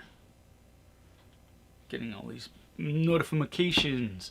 One more super chat here. Robert, thank you so much. Holy smokes. 1999, that's so generous. Wow. Congrats on your Star Wars canonization. Can't wait to see you in your next episode. What types of roles will be your next dream to explore? Cheers from Oakland. First of all, thank you so much, Robert, for that super generous donation. I honestly, there's so much, and I don't want to be greedy in terms of like what do I want to do next. But I mean, hey, we're here, and you asked, so like I would love to be in a Ghostbusters movie. Again, that's something that stuck with me. I'd love to be in a Star Trek movie, or the show. Like they're shooting 2 of the series here in Toronto. I would love to make an appearance on either of those shows, Brave New Worlds or Disco. I'd love to be in a Jurassic Park movie. I'd love, I want to play in all the genres that I never got to play in because of how I looked. Be it my ethnicity or my weight or my age or whatever. I would love to play in all those worlds. It's a big sandbox, and I think it would be super cool to be allowed to just sort of stretch my wings and show what I'm capable of, and really kick down those doors for everybody else too, and for the fans. Like I'm a fan. I'm like a super fan, like nerd geek, just like everybody else, and like for everybody else to be able to sort of live vicariously through my experiences, like through Mandalorian, for example. I'm an ambassador in that sense, and I want to represent everyone as best as I can, and I want to share these experiences because when you look at it through the filter of a fan's point of view, the gratitude, the humility, the excitement is all there. It's all there. And so I'm you know, my cup runneth over. But I would love to do all of that, any or all of that. Absolutely. I'd love to be in an action movie. Not like a running one, because I don't think I want to run a ton. But I'd love to be in an action movie. I think that'd be fun. I've never been in a war movie. You know, growing up, war movies were like my mom's. She loved war. I don't love war. Don't get me wrong. But my mom watched a lot. I mean, my parents grew up during the Korean War, and for whatever reason, she loves war movies. So I grew up watching like The Dirty Dozen, The Guns of Navarone, Big Red One, Force 10 from Navarone, The Eagle Has Landed, The Longest Day, From Here to Eternity. Tons of war movies. And yeah, and then even to nowadays, like I watch like movies like, you know, Saving Private Ryan, Fury, just, you know, Black Hawk Down, different things. They're things that when you grow up with, you carry with you. And so, yeah, I think it'd be really cool. In fact, I had this idea for a neat sort of heist slash movie. It was a genre mashup, not unlike, what the hell was that movie called? Oh my god, I'm getting old. Overlord, Operation Overlord. There was a mashup between like a zombie movie or Dead Snow, a zombie movie and a war movie. I think that'd be something that I was kind of playing with as well. I think that'd be fun to mash up those genres. But yeah, that'd be cool. Ooh, Dario108 said, I'd cast you as a new Al in the Quantum Leap reboot. That'd be fun. That'd be a fun role to play. I love Quantum Leap. I love that. I love Voyagers. Does anybody remember Voyagers? With the Omni, and they would jump through time. John Eric Hexum. Yeah. Yeah, that'd be really, really cool. Just scrolling through. Somebody mentioned Doctor Who. And I want to see what that is. Adesti P, your amazing love from Sydney, Australia. Well, thank you so much. Welcome. It's 8 in the morning for you. Thanks for watching on a Monday. A Simpsons appearance would be fun, Marshall. Yes, Marshall Pyatt says that. Anton Attard, yes, you did your 3rd solo flight today and it went well. All right on. Congratulations, buddy. Thomas Smith is asking, would I want to do a full prosthetic 6 hours in a makeup chair role? That sounds arduous but fun. Yeah, like 6 hours in the chair and you'd only have like 8 hours to shoot and then another like maybe 4 hours to take the stuff off. I don't know. It all depends on how many times I need to go to the bathroom. Yeah. Doctor Who, Marshall saying Doctor Who. Yes, number 14. Oh my god. How dope would that be to be able to play Doctor Who? The outrage on the internet. But man, I'd love to be able to chew apart dialogue and storylines. Holy crap. I would love that. It's never going to happen. But I would love that. I'm too old, too fat, and too not British. Captain Wrecked, Super Chat. Thank you so much. Massive congrats. We were all convinced at my work that Rangers was going to be a buddy cop show for Teva and Wolf. I'd watch that. Yeah. That would have been cool. That would have been super dope. I would have taken that in a heartbeat. But they've shelved it. And it was hard, too, listening to people, like, constantly pump it up. And, you know, it's that whole, like, well, they read these articles, right? Like, the powers that be. It doesn't work that way, though, unfortunately. But, man, it was nice to hear people wanting that. And it didn't make it easier, the fact that, like, Variety magazine or Hollywood Reporter, whenever they would talk about Rangers of the New Republic, they would have my picture up there. That was tough to watch, because it was just like, yeah, but, you know, cool, but kind of like hard as well, because I didn't know what was going on basically with that. I just kind of knew that if they did something, it wouldn't be with me. Not that nothing wrong with that. It's just like kind of how the industry works is if they did, they would have approached me like well before, talking, negotiating, blah, blah, blah, blah, blah. Anyways. But thank you so much for that generous donation. It's going to go right back into the channel. This has been a great live stream for Super Chat. So thank you so much. And thank you for the likes. 105 likes, 1 dislike. But 119 people right now watching. Dudes, this is fantastic. We are moving right along. I think we're just going to keep going. Oh, no. Don't feel terrible. You don't have to feel terrible. Don't. It's not, honestly, that was not my intention. Again, it's just to show people get excited about things and I get excited too, right? So it's just about, it's sharing. It's sharing. And I know there's no offense. There's absolutely no offense meant, none taken. Again, for everybody who's out there, you ask. If you don't know, you ask, right? And you'll get your answer, but don't feel bad. Thank you so much for bringing that up, though. It's cool. Oh, here we go. My buddy Rob Ray. Thank you so much for the donation, my friend. Thank you. And it looks like you took Dennis to the Avengers station. Looks like he had a blast. So that's fantastic. And thanks. Thank you for your support, my friend. Thank you so much. Okay. What's Anthony YouTube fan? Marshall Pye. I'm banking on that being the case. This was from the minds of Favreau and Filoni. It would have worked incredibly well. What were you saying, Marshall? Just because something is shelved doesn't mean it's dead. No, true enough. They got a lot on their plate, though, when it comes to anything Star Wars related, right? So it's cool. They don't have, they got to make it work. And if a certain piece is off the board, like I think Gina Carano was supposed to be the lead in that and was going to be like a Marvel type crossover. If that piece is removed off the board, then it is really about mitigating the absence of that character. And you don't want someone to get shoehorned in there and for the story to be lesser. So I get it. And sometimes the discretion is a better part of value. And you step back and you reevaluate what's going on. But just hopefully, they look at me and I can step up and fill the void. I'm nowhere near as sexy as Gina Carano, though. All right. Here we go.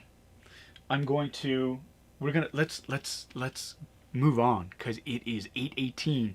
We have 116 people, and I have this beautiful lightsaber that's been sitting here for a bit. This is for Tommy. Tommy, you wanted it. You got it. Well, no, everybody else voted for it too. This is the Black Series, Hasbro Black Series Mace Windu lightsaber, which is currently you can only get this through third-party sellers. You might be able to find it at certain cons. You can find it on eBay, and so this is I actually was able to acquire through a game of chance. No, I'm just kidding. This was on sale. I got this through... Where did I get this? Big Bad Toy Store. Big Bad Toy Store in the US. They had it in stock. I grabbed it. I wanted it. And so now we're going to open it. We're going to open it. Right on. Mace Windu. What is this? One from Ray. Ray, I think you keep trying to want to say something and then not sort of going on. So just write a comment down and I will totally post it. Because it's twice now I think you tried to super chat and have your message sort of miss out. So that's right. This is the Mace Windu. I'm going to tell you something you need to know. Lightsaber. That was a joke we had about Sam Jackson all the time. Like in every movie, there was a point where he yelled at somebody. And what was the joke? It was like Red Violin. We thought, oh no, he's playing it. It's going to be great. And then he loses his character gets upset in the hotel lobby. And it's just like, oh, there it goes. There it goes.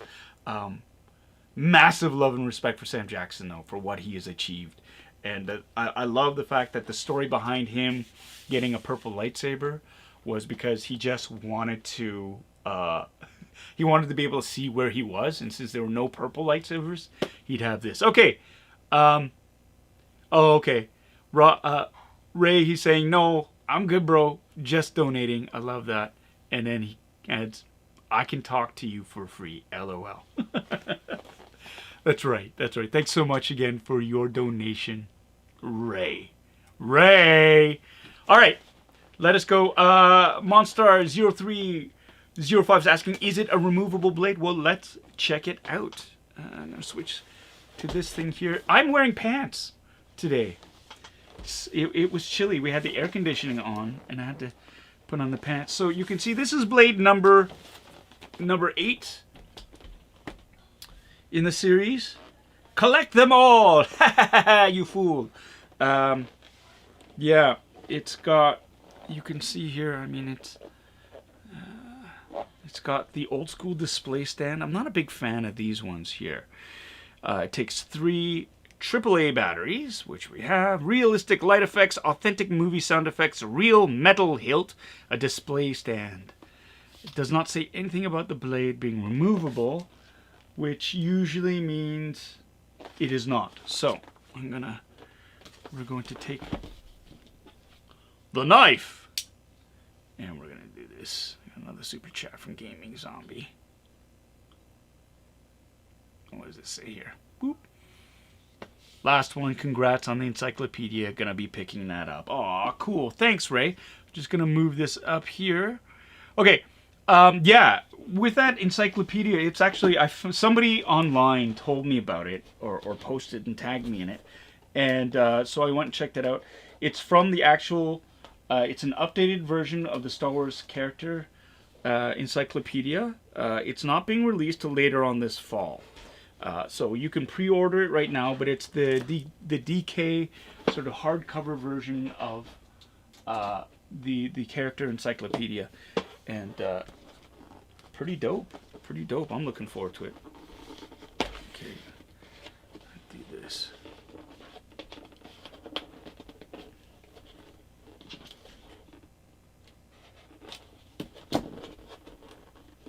Are you stuck? There we go. All right.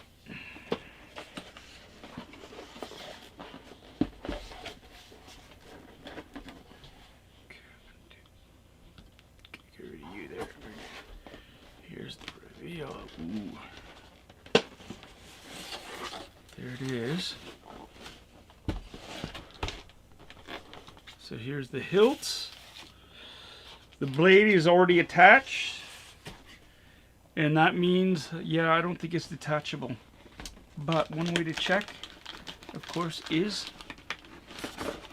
to confirm at least instructions. And I could already see here Captain Rex saying the old Force FX blades are fixed. Learned the hard way from a friend about trying it about 8 years ago. Yeah, it is. The operation it is about.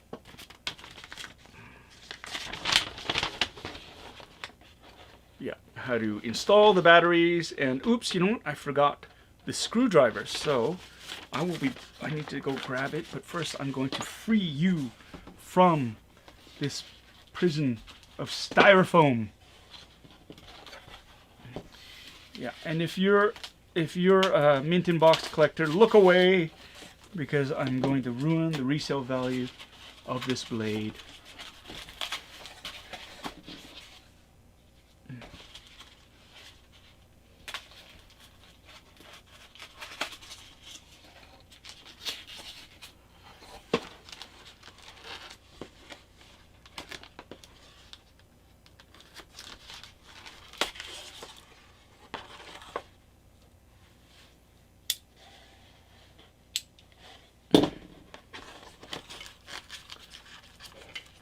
Yeah, Carson is in one of the preview pages on Amazon for the November 8th. That's where I got the screen cap from.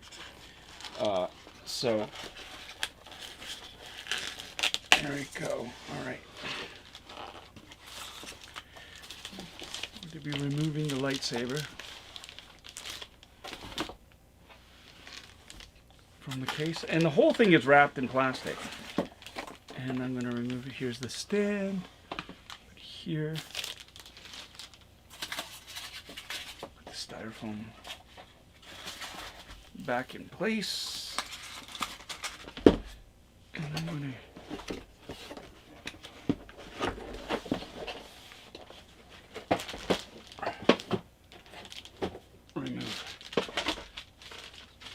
the box. Let's all look at the stand. Because that's what everybody wants, right? They want to see the stand. We're here for the stand. Well, it's better than an inanimate carbon rod. So yeah, it's a really basic sort of like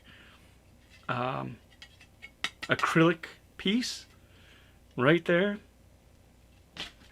It's not as pretty as, say, the Ahsoka Tano one, which I love. I'm just going to grab it for reference here. So here I have the Ahsoka Tano. So you can see where they've gone in terms of form and function, right? So the Ahsoka Tano one is nice because you can place the blade in there and it would be displayed like that. Whereas this is more of a, you stick the blade through here, and it's on a cantilever thing, which is kind of ridiculous there. But you know what? I'm going to go get a screwdriver because I forgot it. But in the meantime, you can look at this. And I shall return. Wait.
Ugh. Nothing can be easy. Nothing can be easy. All right, where is it? I'm back. Sorry, I couldn't find it. Yeah, so the lightsaber. Yeah, I hate. Actually, to be honest, I hate this. I really hate this display stand. So I'm not gonna use it because I think it's ugly. I think it's ugly. Let's get back here. We got something from... Oh no, Ahsoka. Ooh, we got a super chat from Adesti. Back in the lockdown in Sydney. Oh no. And you don't deserve a dislike for all your efforts in time. Oh, thank you so much. It's really sweet of you to say. I'm sorry that you're back in lockdown. That's a massive bummer. If we're not careful, we're going to get there too because of the Delta variant. And I think that's the one that's running roughshod over everybody in Australia as well. Yeah, and it's scary stuff. Like the Delta variant, from what we're hearing in the UK as well and in the States, is like even if you're double vaxxed, you can still get... I mean, vaccinations, they're not going to stop you from getting COVID, but they will greatly reduce the effects of the virus. And they're designed really to help our medical systems not get overwhelmed with it. But still, it's important for everyone to get vaccinated just so that it doesn't mutate again and we don't get into perpetual lockdown. But you'll get through this. You've had it good for a great while, and yeah, we gotta be smart. Gotta be smart, people. We're not out of it yet, and we can't pretend that it's all over, because if you rush it, we're gonna get right back to it. Anyways, thank you so much for the lovely, for the super chat and donation. You can go right back in the channel, get more cool stuff like this. So I'm gonna move this up here. There we go. And I'm going to remove the plastic wrapping on the lightsaber. Ooh, okay, I'm gonna switch this over there. This is it. This is the shiny. It's metal. I love that. And that's, you know, Force Effects. Beautiful. It's got the clip for the holder. If you want to hang it on your... I forget what this is called again. And my thumb is getting better. Just so everybody knows. OCM Rick is just saying that you just checked the price on these, around 220, 250 pounds.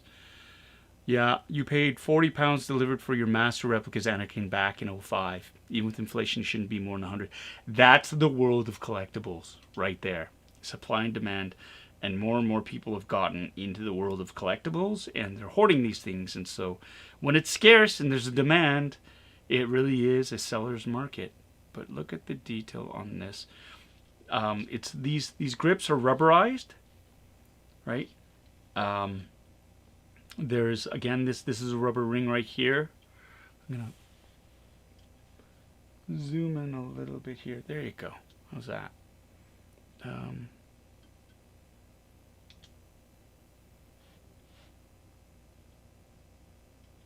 There, and again, you can see there's a it's got a impressions on it, like a design. It's kind of like a leathery sort of look to it, like a stamped leather look.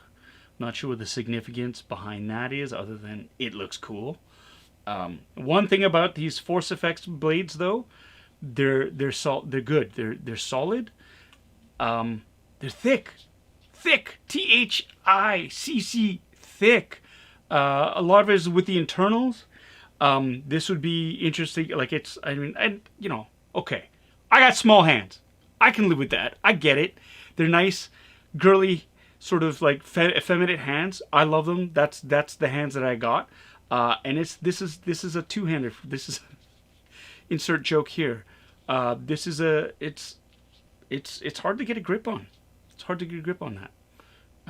And again, here we have, oops, if you look at it, here you have, this is the speaker is there, right?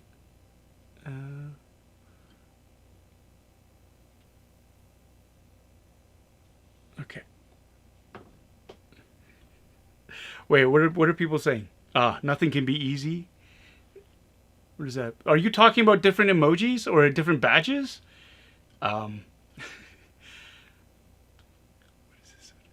What are you talking about? Oh my god. Box is not, yeah, belt clip. Box does not do the tilt justice, that's right.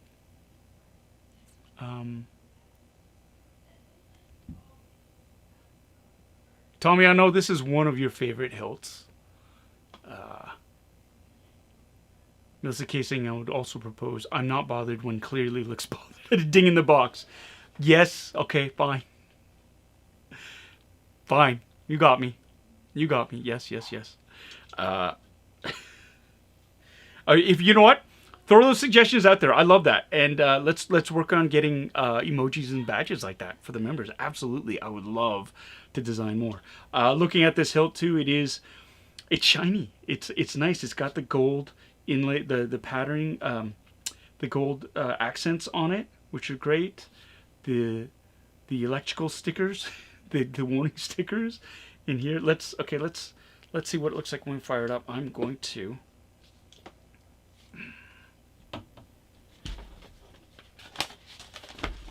double check the instructions on how to open it, because I don't want to break it.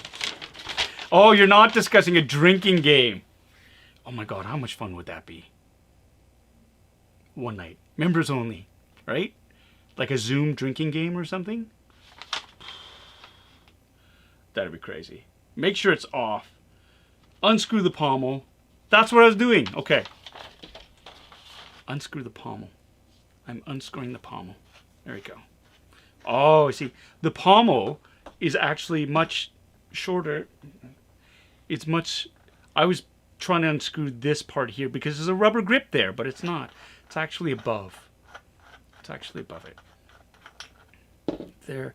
And having this blade is affixed to it is kind of a pain in the ass, but, and here you go. You've got, this is the case, the battery holder, and we have the interior.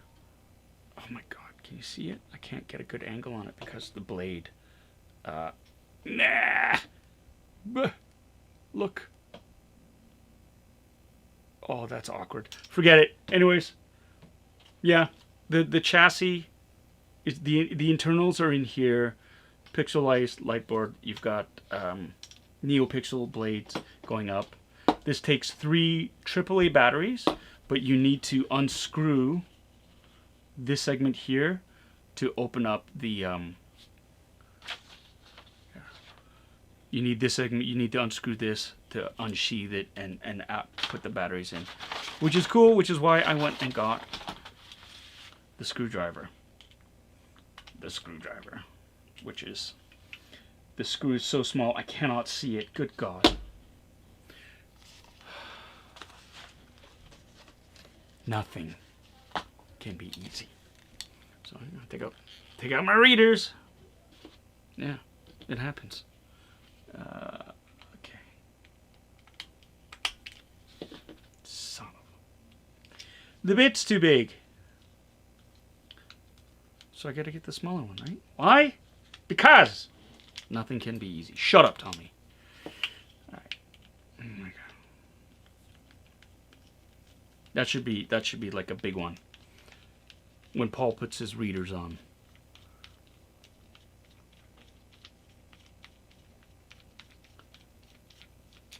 There we go. Oops. Watch me lose that. Okay.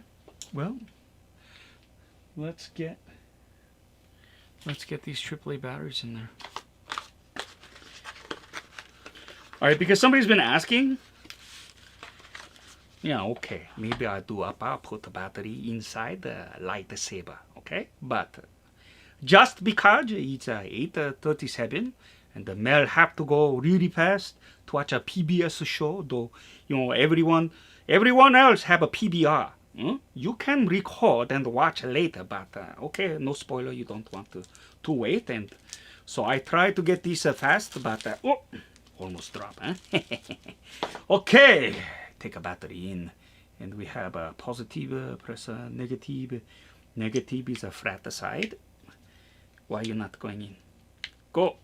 Okay, and we do the negative on the flat side, like this. And oh yeah, have to use expensive overhead camera, huh? Otherwise, yeah, it's a waste of my money. I put it like this. Okay, that's like that. And then we take a overhead sheet and oh, what's happened? Not oh, have it upside down. Now is a fit like this.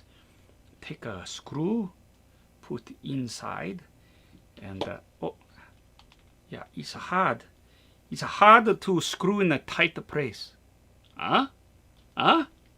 Yeah. You know, just because I'm up doesn't mean I can't be funny. And try to screw this. Screw in. Yup, have to. Yup, easier than ball cock. Much easier than ball cock. And now battery is like this, huh? Okay.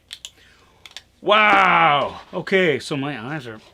We'll never have to do that. There's that adjustment period when you go like micro to macro. Okay, there you go. So now the batteries go inside like this. And then I just put it back.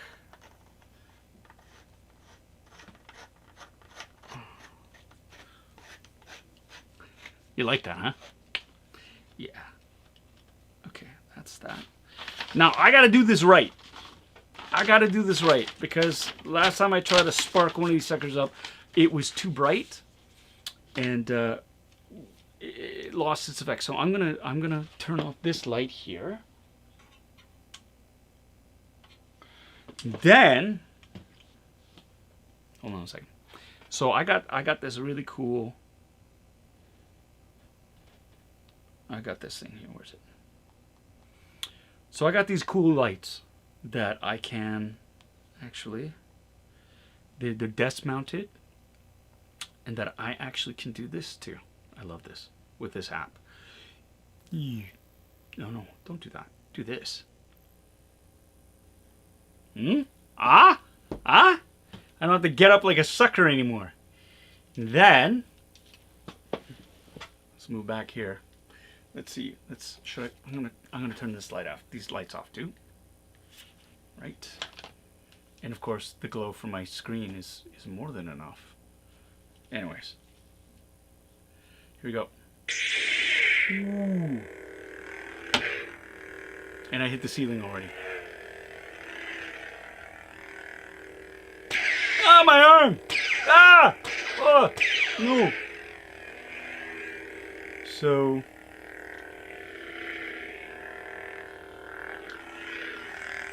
love that sound. Love that sound. Off? Yeah. This is what I love about Force effects, though. I mean, they might be thicker than some of the other blades, but like the quality of the soundboard and just the gyroscope in there in terms of like being able to measure the movement of the blade. The soundboard is great. It's responsive, right? And the speaker's pretty loud. I like it. I like it. This is a worthy addition to the pantheon of lightsabers of the Lee collection. Yes, I'll be like the less lame version of General Grievous.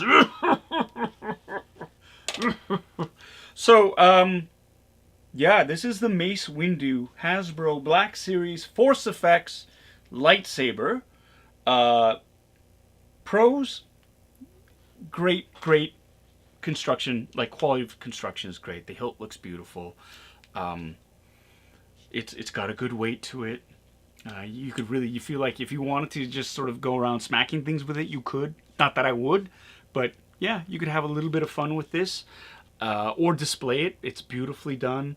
The soundboard is nice and responsive. The speakers are loud. The NeoPixel blades make it look pretty. One of the cons is the blade. If you could remove the blade, it would be like, mwah, it would be perfect. As well, I'm not a big fan of the stand. The stand is not the coolest on this. It literally is like, you take this and you slide it like the blade through, and like you're scratching the blade, like it's not slipping through, and it's like plastic against plastic, and it would just sort of sit kind of like that, and it's kind of lame. I don't like that stand. Don't like it. And the thickness. Those are the only kind of possible cons that I have really about this. But other than that, if you can get this, fine, because it is a collectible. You know, it's a worthy addition. It's great. And if you're like a super fan like Tommy over here, right? $5. $5 super chat donation for opening the Windu blade. You better lock it up now. Just saying. Ooh, I don't know. Maybe I'll display it in the window, and you can walk by every day and you can look at it like I used to look at toys when I was a kid. All the toys behind the glass. But yeah, no, this one was for you, Tommy. So now you can shut up about it and really enjoy it. Thank you. And we also have a super chat from Sly Fox Gaming. I want to say, I had to subscribe to you. As a fellow nerd and animation lover myself, it makes me happy that people of all ages can enjoy the things they love. I'm a huge fan of yours and wish you the best. Thank you so much. This is the best part of being online. Connecting with people and having fun doing it and nerding out. Lord knows we've all been cooped up for long enough, and we can't go to cons as much as we used to be able to. But man, now we can hang out online. And things are opening up slowly, hopefully not too quickly. But to get a chance to nerd out with people that's I love it, and thank you so much for your generous donation. Again, all this dough is going towards right back into this channel, and we're gonna take this and we're gonna grow this channel even higher and higher. And yeah, the Bitter Brigade, you keep coming through in the clutch. I love it. I thank you so much for watching this channel, and we're not done yet. We still have, for you physical collectors out there, physical disc collectors out there, we have something that I love. Again, switching genres. I know we're Star Wars heavy. This is a Star Wars heavy channel. It doesn't mean to be. It's kind of a big part of my life right now. So Yeah, but you all seem to enjoy it, so that's really cool. Loving it.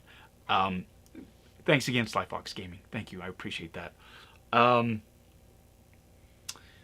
We have back here one of my favorite movies from the 80s. I'm a huge John Carpenter fan. I think a lot of you know that. Maybe I'll sell this on eBay. I don't know. I could use it as a skate or a single ski. But you're out of here. God, that's a horrible stand.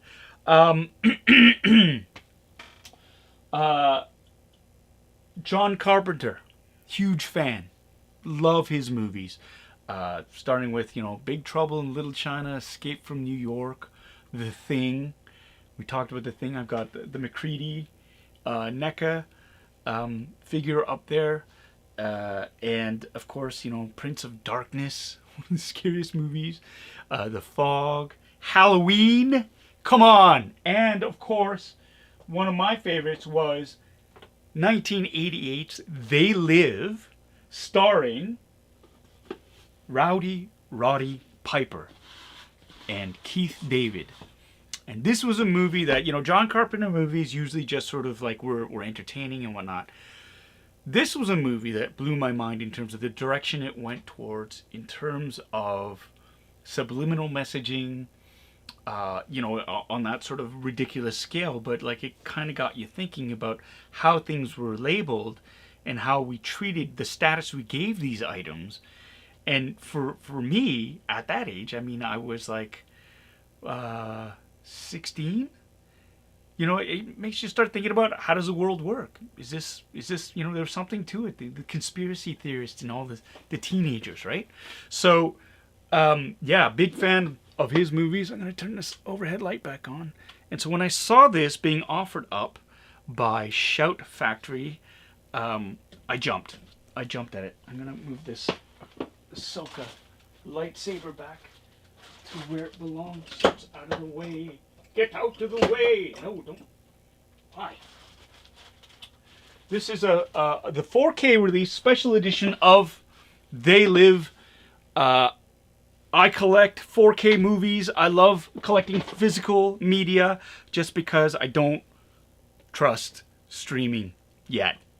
It's not good enough. Not good enough. But when you get dope things like this available, you gotta jump at it. So this was and there are links below. I took the advice of somebody, I think it was Veronica, who asked, hey, like, can you post links to some of the cool things that you have below if people want to get it, pick it up, or at least look at it. And I said, yeah, that's such a smart idea. And I actually meant to do that every week. I pulled a Kevin from Toying Around and I forgot to do it. So it's there. All the links are there. So this is still available. This was the They Live limited deluxe collector's edition pack. This came with this, the movie in 4K. It came with this NECA figure right here of the character of Frank, played by Keith David, right?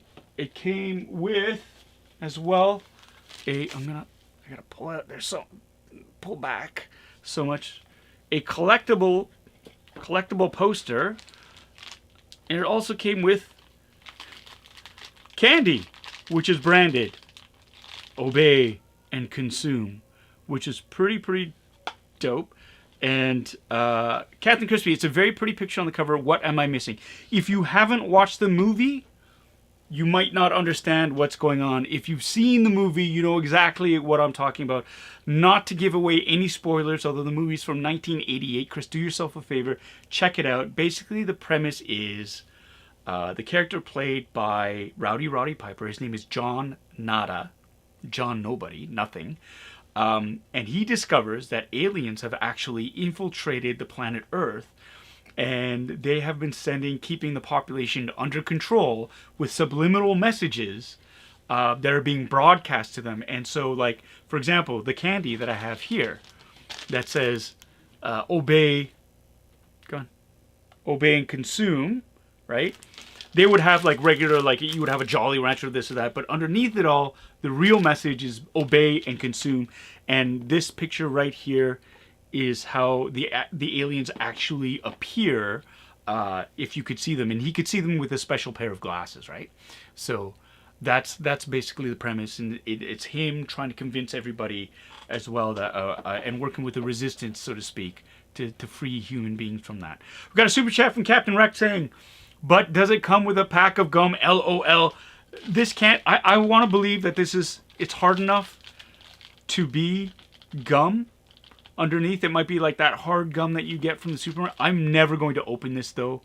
This is too pretty. I can get cheap gum anywhere, and I kind of don't want to open this up. I don't want to open this up. I want to keep this. So there's that. There we go. Yeah, everybody, that's a great idea. Marshall saying, "I love the movie, but never understood the fight scene. Piper fights to put the sunglasses on the other character. The fight lasts 10 minutes, and he doesn't want the sunglasses on him." That is my favorite fight scene. That is the whole point of that. That is my favorite fight scene of all time. It is a 10 to, I think it's 14 minutes. It's a 14-minute mano a mano, knock him down, drag him out fight. That if you take any sort of stage combat course, they teach you about storytelling within a fight, and that fight has all the elements of a complete story in it, and that's what I love about it. And it is simple as that. He wants the character Frank to put on the sunglasses, the glasses that allow him to see the aliens, and Frank does not want to put them on because he believes Roddy Piper's character is a mass murderer because he went on a rampage and killed a bunch of aliens. And so that was just so entertaining because that's the background of Roddy Piper. He was, rest his soul, he was a wrestler. But it was just pure entertainment because it was just such a simple concept. Put on the glasses. No. Put on the glasses. No. And it just escalated to this point of ridiculousness. And my kids, I was so excited to show them this fight scene. Because it lasted with me. And there are moments of levity in it too. Like when he's got that 2x4 and he actually almost, like, he smashes that back window and he's like, oh, and he looks at him like, you're actually trying to hurt me. And he takes a glass and the bottle and he breaks it and it shatters in his hand, and Roddy Piper, like, he starts to laugh at it. That's what happens in a fight sometimes if it goes on long enough. So I love, that's my favorite part of the movie even, and so that's why I only wanted to do that. Tommy K is saying the fight scene was only supposed to be 30 seconds, but Piper and David spent a long time putting it together, and Carpenter loved it and kept it, or so the story goes. Well, there you go. That's fantastic. I'm going to open up this box right here because it is not just the movie itself in this. Thank you, Captain Rex. This lovely, well, let's look at it. The box it's got. I mean, it's the lovely stamp, right? Again, this is from Scream Factory, which is a subsidiary or a branch company from Shout Factory. There's a very simple labeling. But the box comes with an added treat.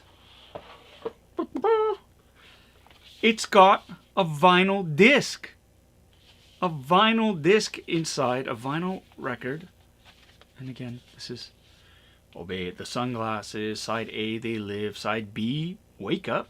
Composed by John Carpenter, performed by John Carpenter, Cody Carpenter, and Daniel Davies, mixed by John Spiker. For those of you who didn't know, John Carpenter often composed the music for his movies.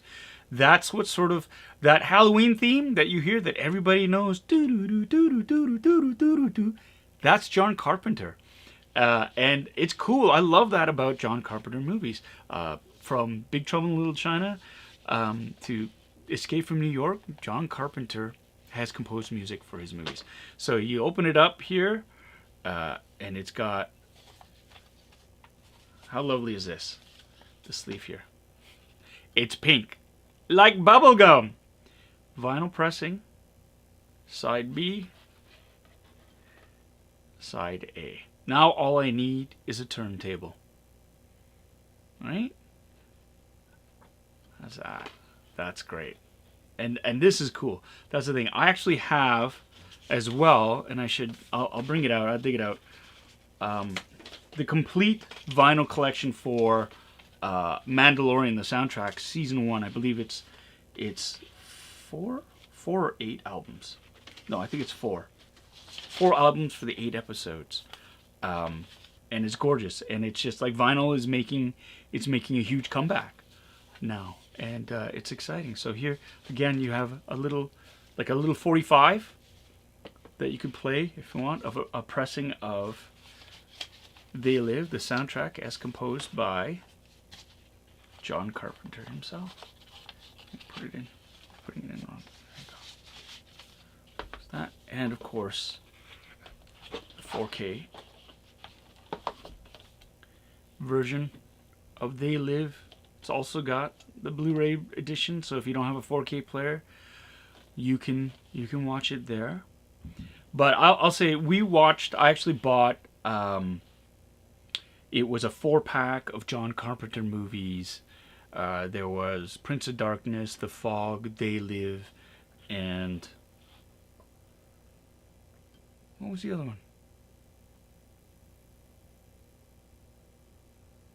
I've gone blank. They Live, The Fog, Prince of Darkness, Escape from New York. And Escape from New York, the 4-pack. Wow. And we actually watched They Live, and the transfer is great. 4K transfers are often excellent because they will go back and they actually they'll use the celluloid. They'll use the actual film itself, and they can get such a clean image off of that, especially if it's in good condition. Friday the 13th, the remastered edition, the box set from Shout Factory, I think, or is it from Arrow? No. It's from Shout Factory or Screen Factory. The first part 1 and 2 and 3 look spectacular. They look like they were shot today because they've been able to sort of go back and do that. The Dano channel has a super chat. Thank you so much. Congrats, Carson Teva, on being in the Star Wars Character Encyclopedia. Cheers. Thank you, my friend. And I love your profile pic. I love that. You've got a New Republic New Republic X-Wing pilot costume on. That's fantastic. I love that. That's got to be another build. That's another build. My wife will kill me. Maybe I'll hold off on that one. I kind of want to do a Blue Squadron one though first. You know what I mean? And everybody keeps asking me if I should do Carson Teva, right? That's a whole. I mean, I think I could modify the one I have right now to do that, but I kind of want to do Blue Squadron. That's cool. Resistance pilot. I'm sorry. New Republic Resistance. Thank you. And it looks great. It looks really, really great. I can just see the top half of your chest box, and the vest is different too. But loving it. Great job. Thank you so much for your generous donation too. Yeah. So we're gonna get back. I'm just gonna put this up here. Thank you. And so there's the vinyl pressing, the movie itself. Want some candy? There's candy there. And then we have. Oh, look at that. I love it. Frank. He's awesome.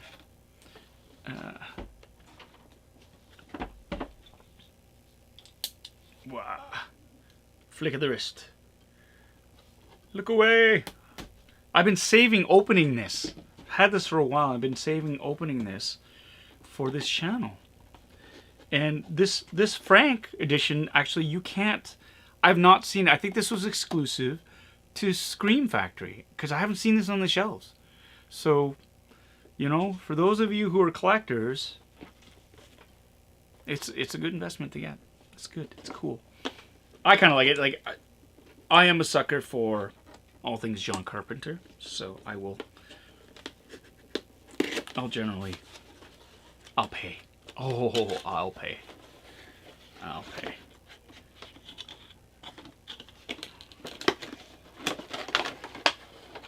So,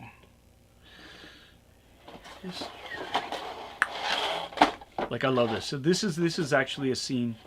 This comes up. This insert. There you go. This is what John Nada sees when he puts on those glasses. Big billboards with, instead of ads, have messages, and then these gigantic radar or satellite dishes that will broadcast these signals. So you have the Frank character with a set of sunglasses. He's got the little mini Uzi there, and he's got the AR-15 or the M16 rifle there from the end of the movie. And what I love too is he's got, it's cloth clothing. Easy. Easy. I'm gonna go from that.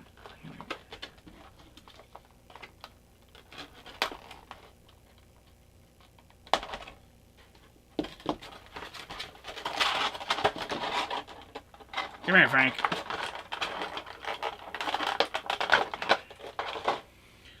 And that's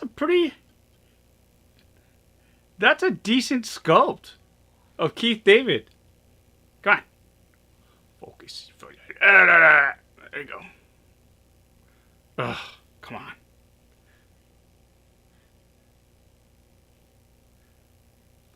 That is... Do it. Do it. Do it. Ah, nothing can be easy. Why? Why, Canon? Here, I'm going to try this. I'm going to try this. There you go. That, look at that. That's, it looks like Keith David. I mean, not 100%, but it's pretty close. Right?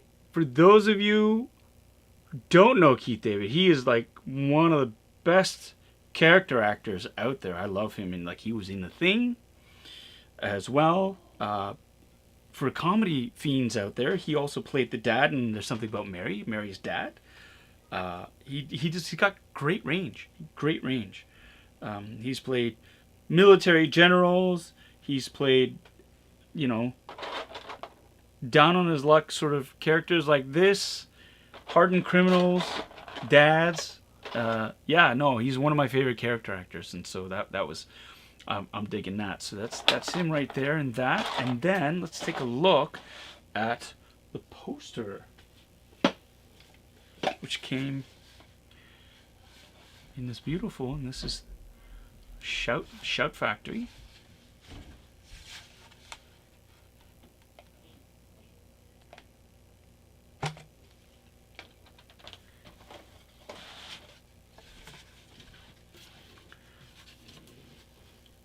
Ooh, you know it's fancy when it's got the paper roll protector there.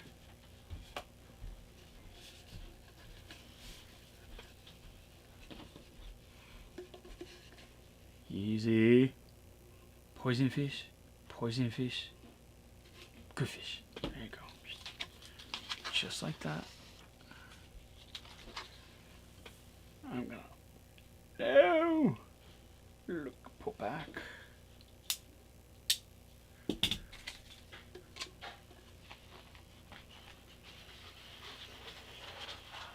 Wait a minute. This isn't They Live. This is Prince of Darkness. They sent me the wrong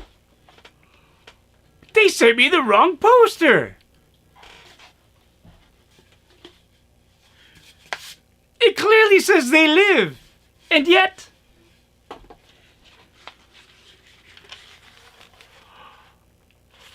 Prince of Darkness. That makes it a true collectible. I like Prince of Darkness too. I love it. That's cool. That's cool. It's funny. It's unexpected. That's really, really funny.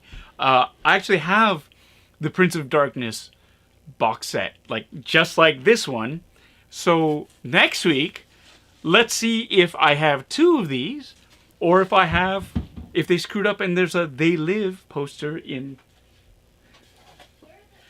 this one. That's funny. Happy.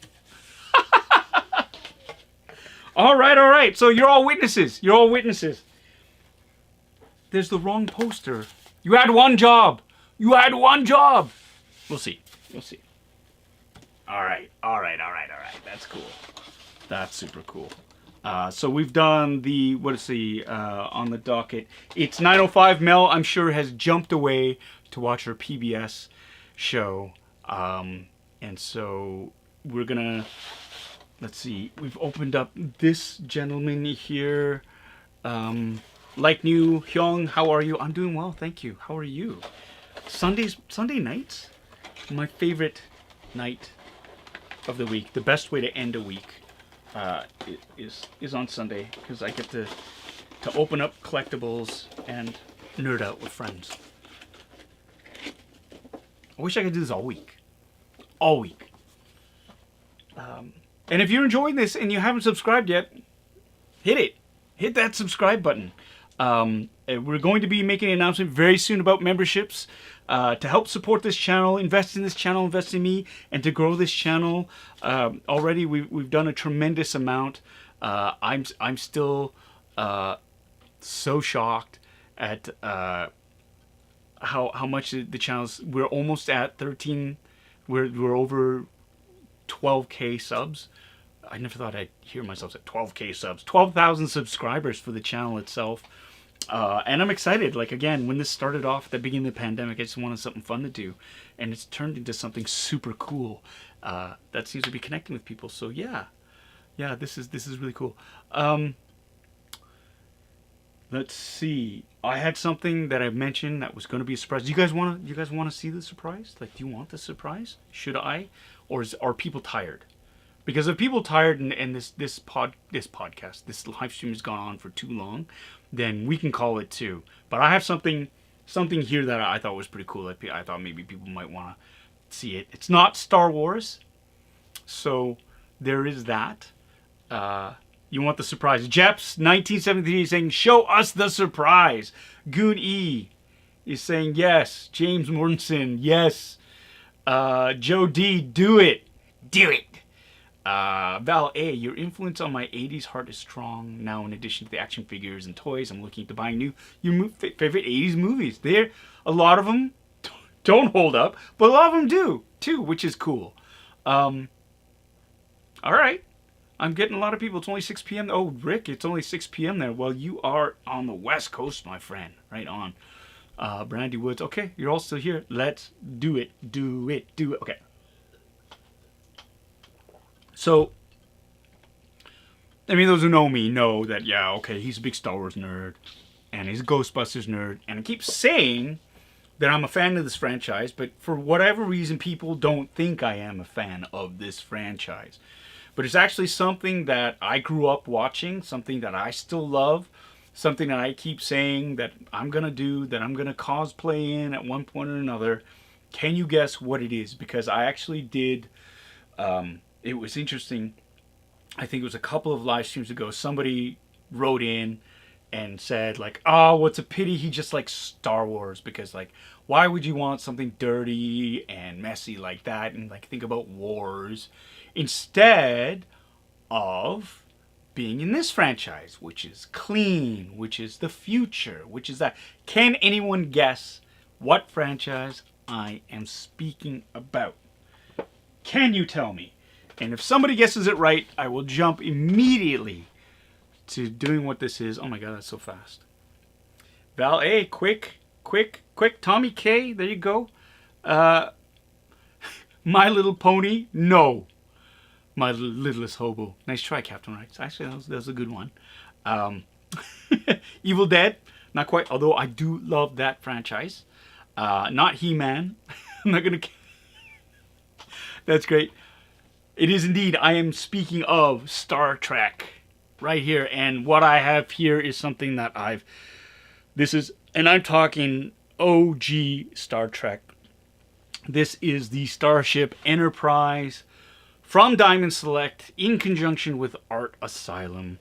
I am a big fan of the original series. This is something that I grew up with, absolutely adoring. I absolutely identified the character of Spock because he was somebody that was of two worlds. And he never fit into either of them. And that's kind of where I was at when I was growing up. Because I was Korean Canadian. And I was too Korean to be considered Canadian. I was too Canadian to be considered Korean by the Korean side. And so it was a kind of a weird spot to be in, like when you feel like a pariah and you don't fit in. And I felt it was a very, for me at least, it was a lonely experience. And as I gotten older and connected with other people in the Korean Canadian community, it was actually sadly a shared experience, and we weren't as alone as we thought we were, right? And that's, I think, the kids of immigrants, sometimes that's how they feel, right? Like they don't belong in either world, they're of both. And so I love Mr. Spock. I especially love the Starship Enterprise.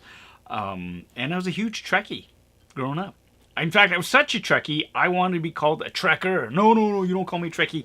I am a Trekker. And I remember writing a very pithy essay in high school about the difference between Trekkies and Trekkers. But as I've gotten older, I've learned to relax a lot more. So this is something that I picked up at Treehouse Collectibles. Again, this is something that I've seen in cons, but never ever sort of taken a leap to grab. And I'm regretting that.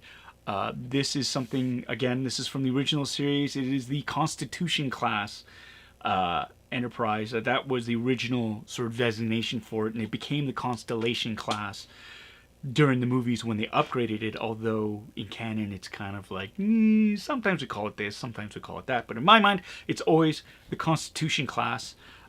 Crew of a 430, I believe. And again, yeah, this is good old NCC 1701 USS Enterprise from Federation Planets. And here we go. Let's take a closer look at this box. I love this. This was released in 2015, I think. It's part of the Starship's Legends line. It is electronic, so there will be batteries involved. And on the back here, you can see right here. Oh, yeah, I was right. 430. Woohoo! Max speed, warp 8, although they could push warp 9 when they needed to, though Scotty wasn't very happy about that. Length, 288.5 meters, 23 decks. Decks. Get your minds out of the gutter. And of course, they have all the other stuff that you can try to get. I actually have a science tricorder, this classic communicator, and a phaser. I should have, I think, if I could find this in the wild, that'll be my next grail for cons. Klingon disruptors, totally cool. Shipmates, could never get into that. Too much like little toys for little kids for me. And so, not that there's anything wrong with it, it's just like, for me, I just wanted something a little bit more grown up. And then you have, of course, the branding. Star Trek, the original series. Right? David saying you own the deluxe Eagle Moss 1701 Enterprise. Love it. Yeah, that's, again, the Eagle Moss, the Hero Collector stuff. That's such a slippery slope. I have the Battlestar Galactica stuff down there, and like, thankfully, I mean, there's some Cylon raiders and like base ships and stuff like that. I'm like, okay, I've almost got it all. I'm like, scratch that itch. But for the Star Trek line, there's so many starships, so many races. That's so dangerous. My wife will kill me.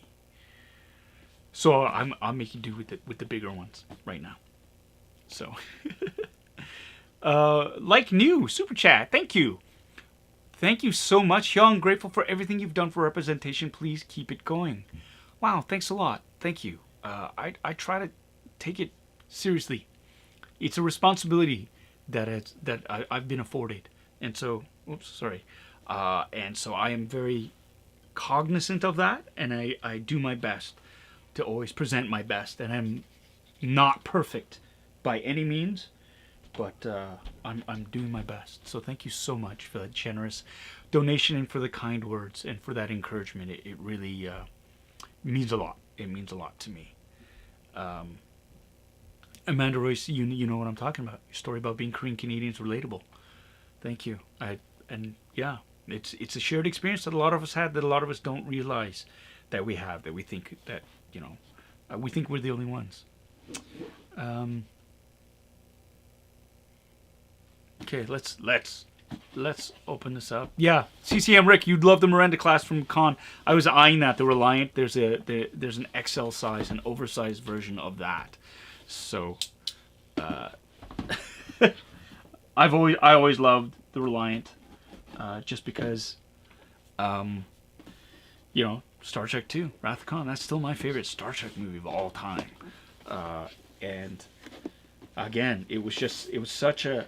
I mean, it was basically kit bashed, right? Like they took an old model of the Enterprise, and they didn't want to. Originally, there were supposed to be 2 Constellation class starships that were supposed to be duking it out, but they thought it's going to get too confusing for the audiences as to which ship was which, so they had to kit bash one and recreate and create basically the Reliant out of that. And I love that direction that they went. Okay, here we go. This is out, and it is in a clamshell case. The instructions are taped in here,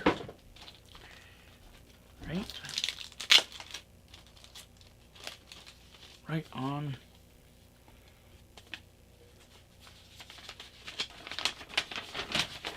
There it is. It does take batteries. It takes 3 AAA batteries on the bottom, because the batteries are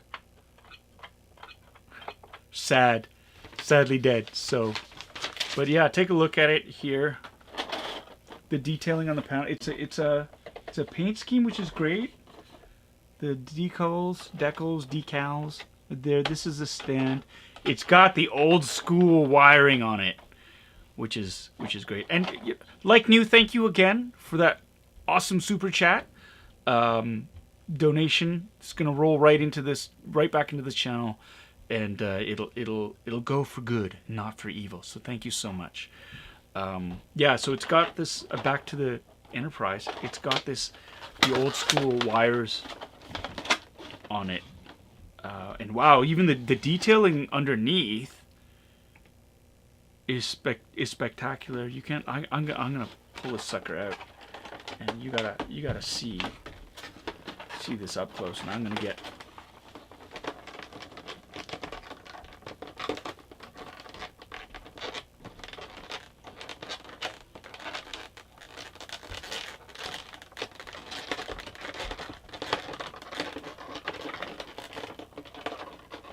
Okay, you know what? I gotta get my clippers, because this is ridiculous.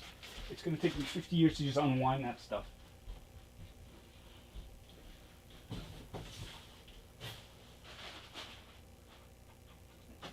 Shit.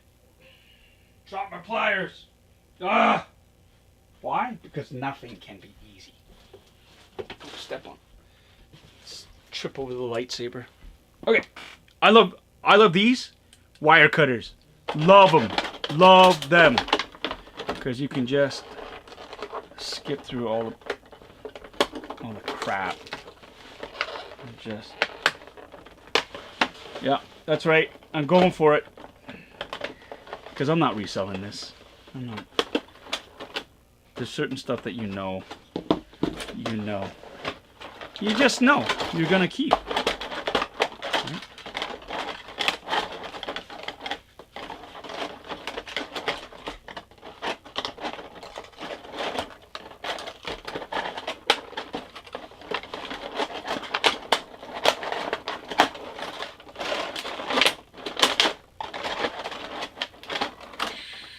Oh, released.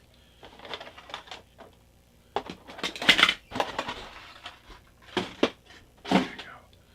Oh, I've always wanted one of these. I had the old Ertl models, ERTYL, those kinds, and I was a terrible model maker when I was a kid, because I was too impatient, right? So I'd just glob on glue. I wouldn't let pieces set properly, and I'd want to play with it, and invariably I would just destroy it because I wasn't patient enough. So to have something prefabricated like this is actually so cool. It's so cool. The lines on the Enterprise, just so heartbreakingly, like that's home for me. This is, I'm feeling such nostalgia from all this. The paint application is very, very simple, but these are all decals. So they'll scrape off if I'm not careful, if I play too hard with it. And it's still pretty sweet looking. And of course you would press this. So let us change the batteries. Ah, crap, it's one of those tiny little... Ugh! Here come my glasses again. Where'd I put them? I can't find my glasses. Are they on my head? No. Ah, here they are. Alright, I'm going to check the battery compartment for corrosion. I'm going to replace the batteries right now. And since the glasses come on, okay, Appa come back. So, you know, legally, I don't know if I can, you know, he's my dad, the boys, but I don't want to get in trouble for IP, intellectual property. Right, even though I helped create this character and he's based on my Appa, but I'm going to do this instead because, you know, why not? It's over 2 hour. We're doing a live stream, and for all 93 people still watching, use a hero. Okay, so here we go.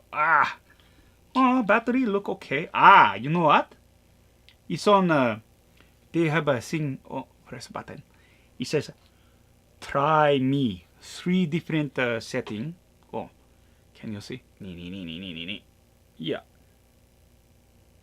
So it say, "Try me on and off." So battery look good.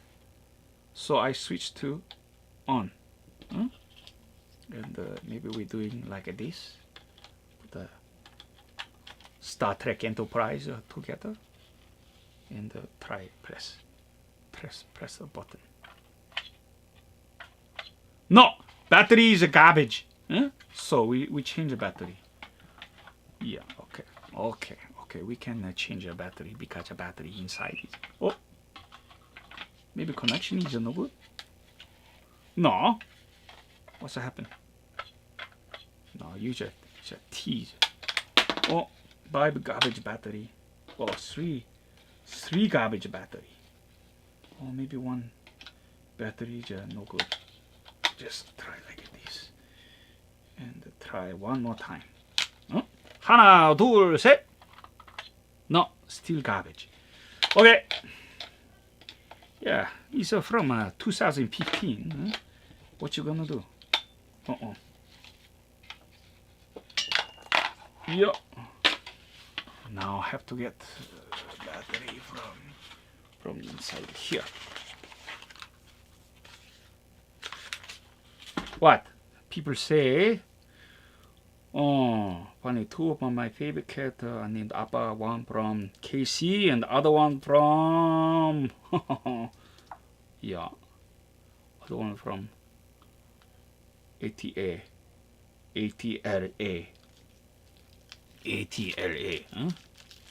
What's a ATLA? Atlanta? Or you talking about the Avatar, the Last Airbender? Yeah, I'm a hip. I know what's a hip and cool. Actually, I just started watching. Oh my god, my eyes! I just started watching Avatar, the Last Airbender again on Netflix. Is it on Netflix? Or is it on Disney? I think it's on Netflix. Anyways, I started watching it again because my buddy Dave Filoni, he started off on that, he worked on that. He was a director and writer on that series, and so I thought, hey, let's go back to the source material. Now, I'm gonna try this with fresh batteries, and hopefully it doesn't. It's just about space, the final frontier. These are the voyages of the starship Enterprise. Its 5-year mission to explore strange new worlds, to seek out new life and new civilizations, to boldly go where no man has gone before. That's dope. I wonder if it's Shatner. It sounds like Shatner. Sounds like a young Shatner, right? And if it's not, they've done their homework. Yes. Oh, I keep dropping the old batteries on the ground. That was dope. What else does it do? What else does it do? Press it again. Press it again. Oh, dope. Come on. Uh-oh. Come on. Engines ahead. Warp 1.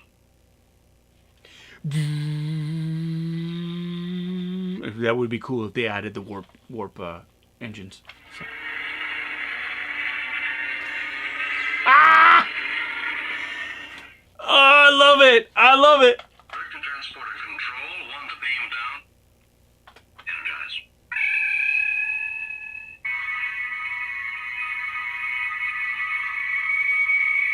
Right? Actual script, like they do that with the tricorder, with the communicator. Activate tracker beams.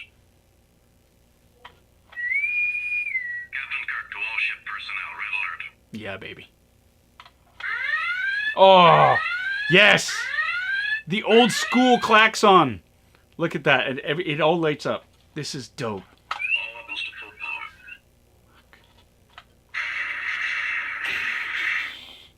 Prepare to attack. All hands battle stations. Man.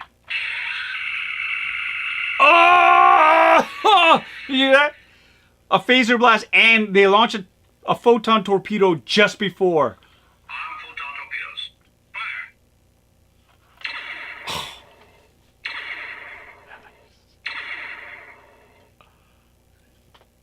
I think I had an accident. That was, oh my god! Resume course to our next destination. This is so dope. I love this. I love this thing. I love it. Space, the final frontier. These are the voyages of the starship Enterprise. That's Its 5-year mission to explore strange new worlds, to seek out new life and new civilizations, to boldly go where no man has gone before. that's. Woo! This is Captain James Kirk of the USS Enterprise. Man, that's awesome. Wow. That is, I mean, this is dope. Look at that. That's the only thing, honestly, to improve on this would be if and I'm greedy, if these lights, if they lit up. That's it. Not a big fan of the seam lines here, but dude, that's such a minor quibble. The primary hull is it's spot on for me. Like, I've drawn this ship so many times, and that's the thing. The Enterprise looks great from certain angles. You know, this is not a pleasant. That's not a good angle for it, right? Like, but this is some of my favorite episodes of Star Trek are with other starships too. Like, I love the Enterprise. So, like, the Doomsday Machine, I loved, right? The one War Games was another one that I absolutely adored too, because that was that involved other starships, and I always got really super excited whenever I saw that happen. So, sorry, my other screen just turned off for some reason. And yeah, so Marshall's saying, if I ever audition for Star Trek, I need to send them the segment of my live streams, my audition tape. I think that might actually disqualify me, and they probably go, what's wrong with this dude, man? Like, should we be worried? So it comes with a stand here, and there's, according to the instruction manual, it's very, very simple in terms of how to mount it, right? Oh, there's a reset key down here. Right there. That's cool. So this fits in here like that.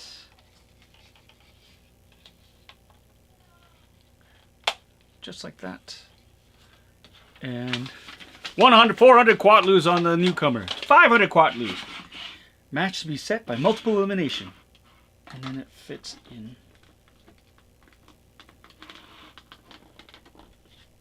Like that. And there it is. And it is, this is, you can, there are different angles because it's on a ball joint. Haha, ball joint. Yeah. That's dope. I love this. I love starships. I love this. Val, I have a soft spot for Voyager. I wonder if that one would be as good. Yeah, you know what? So do I. The Voyager as well. I love that design. How the warp nacelles, like, you know, when they're jumping the warp speed, how they clock in the upward position. Love that. Yeah, super dope, super dope. This was a win. I'm so glad this is open. I love this. This has rekindled my love for Star Trek. I mean, it was always there, but like this is super dope. Here, having this. Here's a shot of it on the stand. Right, so you have the insignia as a base, and it, you know, it's fairly simple. But and then you've got this swoosh here, and then the ship, and it pivots. So you can have action poses or dynamic movement poses for the Enterprise if you wanted. But it's pretty sweet. Someone, Jeffu, get the new ones from Exo 6. Huh. Okay, I'm gonna check that out. Okay. Well, on that note, it is 9:32. All of you are champions for sticking with me this long. Thank you so much for making Sunday, again, proving that Sunday is my favorite day of the week, for hanging with all of you. Thank you for watching, for everybody who donated, and to let everybody know, too, there will be an announcement very soon regarding memberships for this channel. This channel will be nothing without you. We're ready to take the next step. We're really excited about the direction that we're going. I'm excited for all the content that I want to share with you. And yeah, I think this has been great. Sneak preview for next week. That's what I wanted to do. A sneak peek. People want to guess what it might be. I'm going to see if this works. Is this going to work? Or are we going to get a weird thing? This is something that I ordered. It's a hot toy. It's something that I ordered a while ago. It's finally come through. It's been out for the rest of the world for a while, but I ordered this through Sideshow Collectibles, and it was delayed, and it finally came through, so I'm very excited about it. It is Star Wars related. And to give you a clue, I kind of love these characters so much that I cosplayed as them. Last Halloween, let's see, it's this right here. Yes, of course, I am speaking of the Remnant Scout Troopers. It came today, and yeah, I'm going to show you right here. I'm gonna get back. That's a 24-hour build, right there. That's a 24-hour build. It's not perfect. It almost killed my wife and I doing it. Thanks, honey. Thanks for your help. And this came today. Ugh. Can you? I gotta do this. There you go. More hot toys. That's right. It is the Remnant Scout Trooper on speeder bike with Grogu in the bag, of course, played by Adam Pally and Jason Sudeikis. Two of my favorite Scout Troopers of all time. Really love their witty repartee. So that's what we're going to be unboxing next Sunday. Check it out. The box is mammoth. The speeder bike itself is gigantic from what I've seen because it's got to be 1/6 scale. And to give you a hint too, I mean, I couldn't just have one of the Scout Troopers because there's actually two of them, right? So here we go. So this is an idea of like there's one of these in that box as well. So tune in. Funboxing Sunday next week. I got a lot of hot toys, a lot of Star Wars stuff, and some surprises as well. So thank you once again for joining me. Hope everyone has a spectacular week. And hold on a second. Before we go, we have something from Robert again. What a great weekend gift your show is. Here's to next week. Okay, see you. Oh, Robert, thank you so much. Love it. Love that you're loving this. Thank you so much for your support for this generous donation. Again, this goes right back into supporting this channel and bringing all this content to all of you. And again, yes, memberships are coming. The announcement's coming so soon. I'm so close to finishing off. I need to shoot a couple of videos to make sure that everybody gets their value for what it is. But until then, have a fantastically spectacular week. Stay safe, everyone.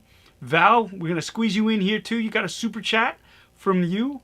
You won't be here next Sunday, but we'll be watching later. Yes, absolutely, Val.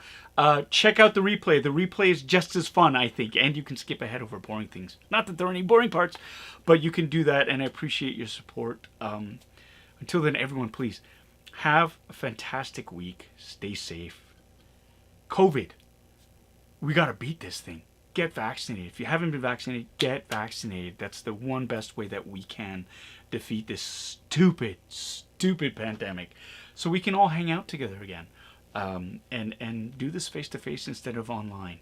Oh my gosh, Andrew Clowater, thank you so much for your generous donation. Hippo character repeatedly points to the streamer while chanting, "Get good." You, I think what's happened is you put in a GIF, and for whatever reason, Ecamm is describing what the GIF is. But thank you so much, Andrew, for that fantastic, for the donation. I appreciate that, and I want to look and see what that GIF is now. I want to see what it's like. So to everybody out there, thanks again for tuning in. Stay safe, wear a mask, get vaccinated, wash your hands, stop touching your face, be the best version of you as possible, and we will see you next week. Okay, see you.